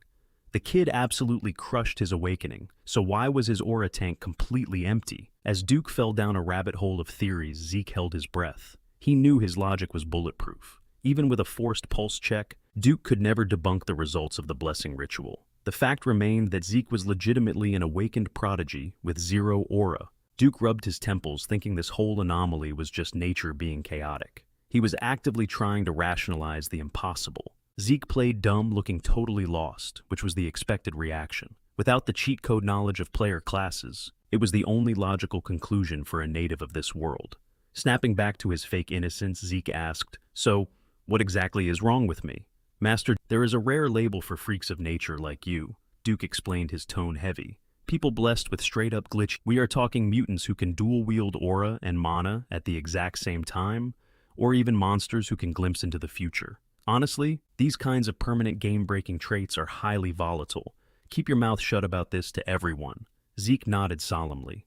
Zeke knew exactly why his master thought this was just a weird phase. But before he could speak, Duke dropped another bombshell. It all boils down to his freakish stamina and ironclad resilience. Usually patching up internal organ damage takes serious time, no matter how tough you are. But this guy, he bounced back in an absolute flash. Duke was dead certain that kind of recovery should have taken ages. So what exactly was fueling that wild burst of energy? Zeke raised an eyebrow. Wait, aura. Since his body was constantly burning through it, just to heal and keep moving, there was basically zero residual energy left to actually sense. That was the only working theory on the table. Zeke chewed on the thought for a second. Yeah, that actually made total sense. But if that was true, that would mean falling totally short of his own massive hype. Right as the "Don't even sweat it, kid."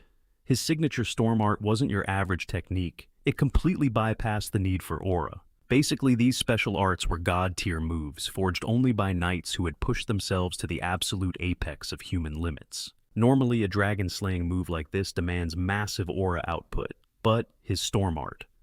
It was fueled entirely by pure, unadulterated physical conditioning. Keep your eyes peeled, I'll show you how it's done. Zeke planted himself silently on the ground, holding his breath, as the masterclass began. In a split second, Duke obliterated the ground beneath him, launching into a blinding blur of afterimages that completely surrounded a wide-eyed Zeke.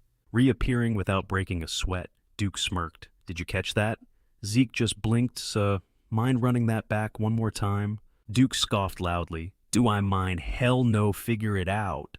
But then Zeke coolly stated he had seen enough, prompting Duke to bark in pure disbelief. The kid was radiating some serious black rank swagger. Rolling his shoulders, Zeke stepped up to the plate, fully dialed in. With dead-eyed focus, he launched himself forward. The sheer explosive force of his takeoff gouged a massive crater into the solid stone floor, and he started flawlessly mirroring that chaotic footwork all around Duke. The older knight spun around, absolutely stunned, while Zeke realized something crucial. By directly syncing with his master's rhythm, he was unlocking hidden mechanics he hadn't even noticed before. It hit him like This wasn't just a flashy drill. This pivot for a lethal strike, that shift for a swift retreat. Closing the gap over here, and aggressively baiting an opening right there. Zero wasted movements. By the time Zeke stuck the landing, Duke's mind was utterly blown. Sure, the kid wasn't a scrub 7 days ago, but this level of execution, what kind of crazy glow-up happened in just 1 week? While their physical output was obviously night and day, the actual footwork, absolute terrifying perfection. Flashing a ridiculously cocky grin, Zeke turned back and declared that this little display should easily secure. Duke couldn't help but sigh mentally. If this punk could just dial back the massive ego, he'd be an absolute gem. Instead, he teased him, calling the boy adorable, and reminding him how he was literally just bawling his eyes out, but oh, look at you now, playing the big tough guy. He pulled Zeke into a massive bear hug, aggressively ruffling his hair. Struggling to breathe, Zeke squeaked out, You're not going to tell anyone about that, right? Duke smirked wickedly. Depends entirely. Are all legendary Black Knights such massive blabbermouths? Fast forward a bit, and a seriously drool-worthy spread was waiting in the academy cafeteria. Zeke was absolutely inhaling his food, realizing it had already been a grueling 4 weeks since his hellish training under Duke started. The insane physical toll meant he was basically devouring a mountain of calories. Mid-bite, a shadow fell over his massive plate. He glanced up to see Andre, looking tense, asking if he could borrow a minute, totally caught off guard. Zeke mumbled that he was kinda swamped with his meal, but if you don't mind chatting here, sure. Andre gave a stiff nod and awkwardly slid into the seat across from him. Dropping the bomb, how exactly did you manage to win over, Master Dexter? Zeke blinked at the bluntness of the interrogation, knowing Andre was still struggling to secure an apprenticeship himself. The pure envy radiating off the guy was almost suffocating. Honestly, Zeke hadn't done any crazy flexes. Duke had simply handpicked him. Andre's brow aggressively furrowed his eyes, burning holes into the protagonist. Zeke's face scrunched up in sheer annoyance, and as he wiped his mouth, he brutally hit him with reality. Dude, you've got a massive inferiority complex. Andre completely froze his fists, trembling as he hissed. Is that seriously all you have to say to me? Zeke leaned back coldly. Nope, not even close. Buckle up. Sure, my fancy bloodline might have caught his eye on day one, but do you honestly think a legend like Dexter would commit to a student just because of some rich family name? Hell no. The sheer fact that I hooked his interest and weaponized that curiosity to secure my spot is pure. So, instead of throwing yourself a little pity party and letting your fragile ego run the show, how about you actually put in the grind? A few hours later, out in the Western Greenhouse arena, Zeke was sweating it out with Duke. Suddenly, Andre went sprinting past them like a madman. Zeke squinted. What exactly is his deal? Master Duke chuckled, equally baffled. Beats me, something just flipped a switch in his brain. Kid literally crawled to me, begging on his knees, swearing up and down that he had happily scrubbed the floors if it meant I'd teach him. Just to tag along, Duke laid down a brutal condition. He'd only take the kid in if he could bang out 300 laps with 0 aura or some crazy stunt like that. Zeke couldn't wrap his head around it. 300 laps, totally raw without any aura. It absolutely blew his mind, but Duke just brushed it off, calling the kid completely stubborn. Zeke figured the guy was just some delusional meathead. But wait, did he act? Fast forward a bit, and the entire student body packed into the courtyard, violently buzzing with rumors. Like, what was the massive hype? Why the sudden assembly? Duh, how could anyone blank on this? The absolute top boss was dropping in today. Right on cue, a massive carriage rolled up to the plaza, and a guard barked out that the leader had touched down. Howard immediately stepped up, ordering everyone to brace themselves. He smoothed out his mustache and his loyal squad roared back, "Yes, sir." A split second later, armored knights swarmed the ride, throwing the doors wide open. The big boss stepped out smoothly, tossing out that it was great catching up again. Howard instantly folded into a deep bow, practically shouting his massive welcome to Leader Draker. Every single knight in the perimeter instantly dropped their heads, their voices booming in absolute unison as they greeted their almighty commander. Tick. The clock shifted, and an insanely heavy pitch-black aura exploded out from Arthur Draker, the absolute alpha of the third transcendental Dragonslayer bloodline. He clamped a heavy hand onto Howard's shoulder, praising his non-stop daily grind. But Howard played it totally humble, claiming his own work was literal peanuts compared to the leader's massive moves. Arthur just chuckled, noting that Howard was literally the only guy who genuinely understood the deep hustle. Cracking one eye open, Howard muttered that the sun was seriously baking them today, subtly hinting they should totally just skip the boring formalities. But before he could even finish, the crowd completely erupted. "Yo, it's the boss! Wait, where?" Cutting straight through the chaos. Arthur pivoted to the rookies, his voice, "You guys are the literal hope and ultimate future of the entire Draker clan. You gotta stay grinding relentlessly. Your personal level-ups are literally Draker's level-ups, totally fired up." The students bowed deeply, screaming out their absolute loyalty. Leader Draker soaking in the massive hype. Arthur spun around, signaling it was time to dip out. Howard gave a super quick bow, dropping a crisp, "Right away, boss." Fast forward a bit, and our main guy hit him with the ultra-formal intro. "I, Zeke Draker, pay my utmost respects to the Supreme," showing absolutely mad respect. He lowered his head, standing dead still behind Arthur's massively intimidating frame. But Arthur, totally chilling with teacups in hand, just busted out laughing. He joked that literally nobody drops greetings that stiff anymore, waving for... Arthur mentioned he heard Zeke was a massive tea guy, so he personally brewed up a special batch. Our boy hit him with a super solid thank you.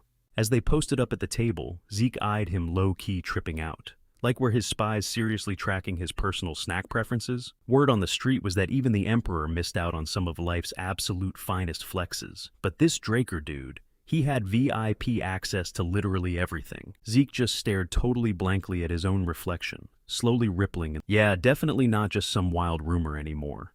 Breaking the heavy silence, Arthur revealed, he pulled him in because he found out the Duke actually scooped him up as a personal disciple. Zeke totally respected the straight talk.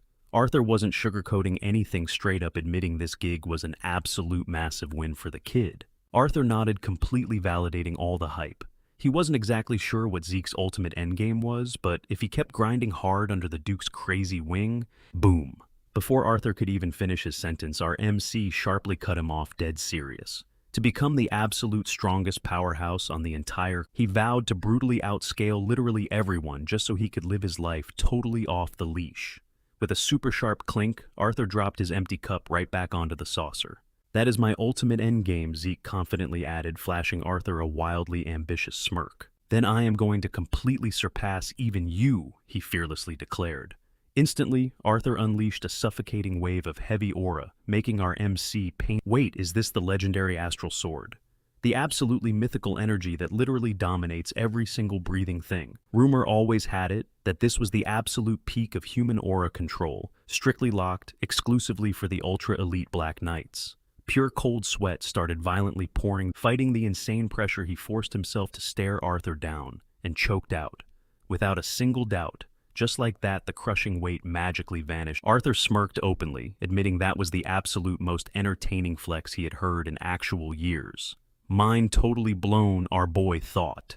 So this is the genuinely terrifying power of the Draker Alpha. Slipping a hand deep inside his slick coat, Arthur casually mentioned he dropped by to officially sponsor the academy, and personally back Zeke up, but felt simple words just weren't going to cut it. A legit full-fledged Black Knight, Zeke honestly thought Duke was insanely overpowered, but this dude was existing in a completely different god-tier stratosphere of pure power. Suddenly, a sleek object slid across the table, catching him totally off guard.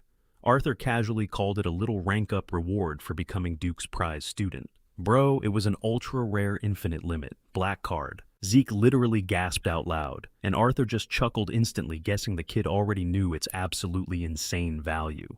It was the ultimate VIP credit card handed out. He never in a million years thought he would ever see one in real life. Just casually keeping this bad boy tucked in your wallet automatically unlocked absolute god-tier perks everywhere. But wait, the insane flex actually got crazier.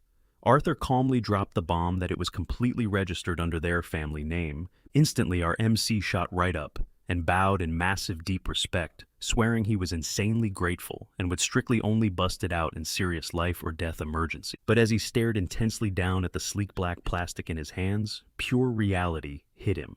The old man was totally faking the whole caring mentor vibe.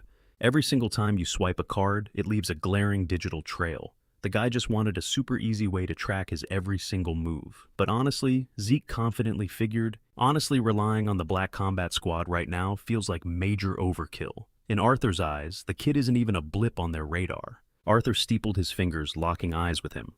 All right, I won't hold you up any longer. I know you're grinding day and night to reach the absolute peak of this continent. With a dismissive flick of his wrist, he signaled the meeting was over. The MC dipped into a crisp bow. Understood, Patriarch Draker.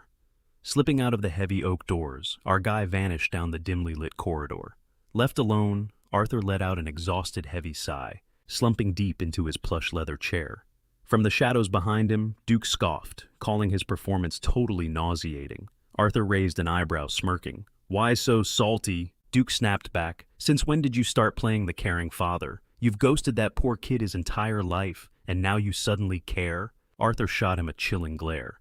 You know damn well that wearing the crown of this family forces my hand. Keep talking trash and we'll have a serious problem. Rolling his eyes, Duke collapsed onto the velvet sofa, demanding Arthur get him the hell out of this suffocating estate. Catching the vibe, Arthur countered that Duke was literally the only person he could actually vent to without dropping his guard. Reaching into his tailored coat, he whipped out a sleek crystal flask, offering to spice up their little chat with some liquid courage. Duke's eyes lit up like fireworks. Yo, is that dragon's breath? That is top-tier stuff right there, pouring the golden liquor. Arthur's tone Have you noticed the insane tension brewing across the continent lately? Duke just shrugged, sipping his drink. Bro, I've been caged up in the academy. How the hell would I know? Arthur smirked, flexing that his spy network literally sees everything. Gulping down the fiery spirit, a slight flush creeping up his neck. Duke fired back. You're baiting me when you already hold all the cards, aren't you? Total snake move. Arthur ignored the jab, dropping a massive bomb. The Mad Emperor had completely lost it, obsessing over eternal life, and unleashing his paranoia across the entire realm. Duke nearly choked on his drink. Wait, immortality is actually You honestly buy into that myth? Duke scoffed loudly. In our dreams, sure high-tier magic can reverse aging, but living forever, zero chance. Swirling the amber liquid in his glass, Arthur leaned in closer, and admitted he used to think the exact same thing. But what if the artifact he's hunting is directly tied to an ancient dragon? Duke's jaw hit the floor as he gasped, wait, for real! Outside, our MC was still lurking in the shadows. Catching the muffled echoes, his instincts kicked in, and he instantly booted up a wiretap artifact. Pressing it against the wall, he eagerly eavesdropped on the juicy intel. If an ancient dragon's relic was actually in play, infinite life wasn't just a fairy tale anymore. Duke stared in sheer disbelief. Don't tell me you actually tracked this thing down. Arthur flashed a sly grin. Maybe I did. According to my Black Squad's deep dive, all signs point straight to the frozen north. Knocking back the rest of his glass, Duke wiped his mouth. The northern continent. Bro, the Imperial spies haven't even caught wind of that yet. Arthur nodded sharply. Spot on. But the clock is ticking. A dark shadow crossed Arthur's face as traumatic memories flooded back. The second that Psycho Emperor snatched the crown, he had drowned the world in a savage bloodbath, masking his slaughter as a crusade to unite the broken lands. All for a tiny shot at godhood. Arthur truly believed the tyrant had finally given up on that delusion. But clearly the obsession was still eating away at him. If this relic actually works, Arthur warned, we're looking at a global massacre all over again. Since the stakes were literally life or death, Arthur vowed to lead the expedition up north himself. Duke looked absolutely shook. Wait, why you? If the Patriarch abandons his throne right now, won't that unhinged emperor go totally off the rails? Arthur locked eyes with his old friend. Which is exactly why I'm passing the torch to you. Duke let out a bitter laugh. You absolute mastermind. The two clinked their glasses in a toast, Arthur confessing that Duke was the only ride or die he could ever trust with this. Yeah, you always dump the hardcore boss quests on me, Duke groaned. Outside, the protagonist, utterly drained, collapsed against the cold stone wall. His mana pool was tapped out from over-spamming the eavesdropping gear. Swallowing Bahamut's heart came with some brutal, unavoidable debuffs. But suddenly, the puzzle pieces clicked. The ancient dragon, that cryptic statue he snagged right before his regression. It was the very relic they were talking about, the ghostly whispers echoing in his skull. Right as he died, the glitchy system pop-ups upon waking up in the past. It all finally made perfect sense. He had accidentally swiped the ultimate cheat item the Emperor desperately craved. No wonder the tyrant unleashed the hunting dogs and elite hitmen, just to hunt him down like an animal. Back then, blinded by raw vengeance, our guy literally didn't give a damn about the artifact's true power. But now, he held the ultimate wild card. The insane admin system that triggered his time travel was actually powered by that ancient dragon's magic. Who the hell forged this game-breaking item and for what? Letting out a massive breath, he slumped harder onto the floorboards. His mind was spinning with a million unsolved mysteries. Inside the room, Arthur stood up, smoothing his coat. Well, that was a blast. Flashing a cocky grin, Duke promised to kick off the mission by sunset. Don't let me down, his lord replied smoothly. After that, Duke stepped out into the hallway. Still hidden in the shadows, our MC stared intensely at the glowing blue system screen hovering in the air, completely mind-blown.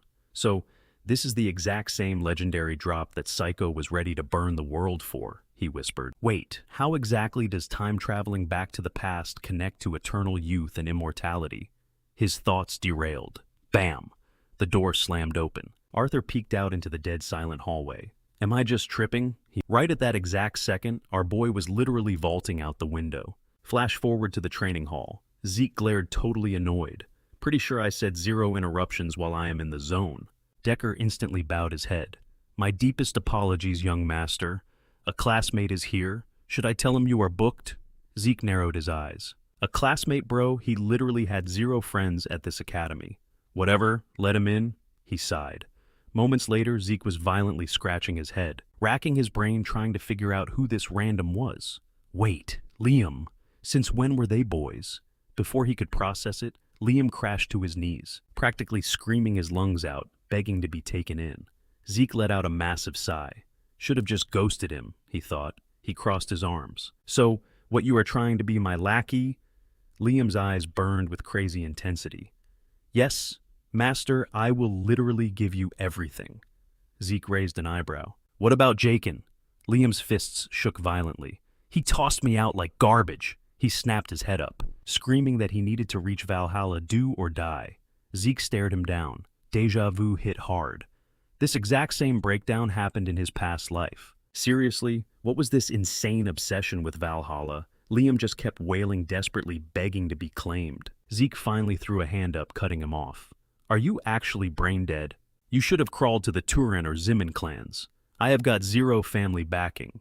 With that brutal reality check, Zeke spun around, totally dismissing him. So, yeah, there is absolutely no way I am carrying your weight to Valhalla. Plus, why would he even trust this guy? He could easily be Jakin's mole. Suddenly, Liam yanked out a blade, sliced straight into his own ear, and snarled. I get why you are paranoid, but I will prove my loyalty no matter how much it bleeds. If you want me quiet, I will carve out my own tongue.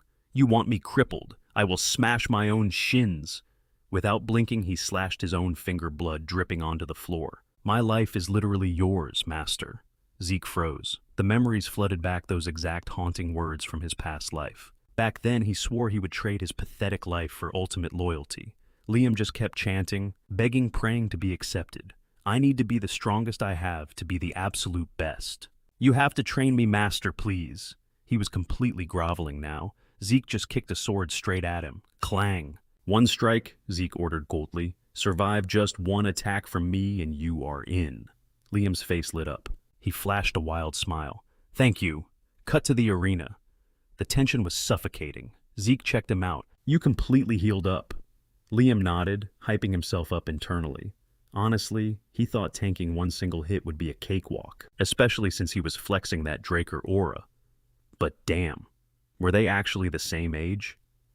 Suddenly, an ungodly suffocating pressure crushed the arena. Liam literally could not breathe. Boom! They exploded into motion. Blades clashed with an ear-splitting screech. A split second later, a sword was violently launched into the air, stabbing deep into the dirt. Liam was totally flattened. Zeke looked down at him. "That is it, pathetic." He casually rested his blade on his shoulder. "Look, mad respect for the hustle. But you need to drop this Valhalla pipe dream." Zeke turned to walk away. Shaking, Liam scrambled to his feet and roared, "Zeke!" Zeke paused. Honestly, Jakin probably did toss him to the wolves. If Liam was not chained down as a servant, a distant cousin like him would not even be a blip on the radar. Hell, even Zeke, a pureblood heir, got kicked out of this place. Liam getting expelled now. Totally expected. The kid had a million reasons to be freaking out. But was it really worth self-destructing over? Zeke blinked in shock. Liam had literally clamped onto his ankle like a vice. It hit him. In the previous timeline, Liam got expelled. His Night Order completely imploded. Yet the dude still clawed his way into the Crimson Realm and became the legendary mercenary king. Right now, though, he was just a kid, ugly crying. "Please, just one more chance, you have to," he sobbed. Zeke realized this psycho was never going to quit. "Fine, one more shot, but here's the deal. You said if I want silence, you lose the tongue. If I want a limp, you lose the leg." He gripped Liam's shoulder tight. "So, chop off your right arm." Liam's eyes went wide, totally paralyzed. "What is your arm too precious?" Zeke taunted. Losing that arm meant his swordsman career was instantly dead. Nobody with a functioning brain would take that deal. Zeke mentally told himself Liam just needed more training. If he would not do it, he should just bounce. Zeke shifted his stance. Why was this kid so insanely desperate? Whatever, he should not stress it too much. Even if Valhalla was a bust, the Crimson Realm was still waiting for him. But a split second later, Zeke's jaw almost dropped. Liam yanked the blade straight out of the dirt. He raised it ready to hack his own arm off. "Absolute psycho," Zeke thought, instantly swinging his own blade. Smash! He violently deflected Liam's sword right out of his hand. As Liam stared in pure shock, Zeke hauled him up by his collar and barked, "Yo, psycho." What if he completely flipped his script? He shot back that the dude could lose something way more crucial than just a hand. Pivoting back around, our boy laid down the law, warning him that if he ever pulled a stunt like that again, loyalty wouldn't mean a damn thing if he crossed that line, so he'd better lock that in his brain. Liam stared him down and muttered, "Zeke." But before the guy could even drop another syllable, our hero snapped, "Hurry up. What are people gonna think if they catch my right-hand man missing a..." Liam threw his hands up, yelling, "All right, Zeke." Message received loud and clear. Fast forward a bit. They were chilling at a table. Liam kept poking at his newly reattached ear, practically begging to know if it was actually functional. Lounging across from him, gripping a mug, the MC smoothly brushed it off, claiming this was just a solid investment and he needed to chill. He casually set his cup down on the saucer, leaning in. "So, what's the real deal? Your right arm? Nah.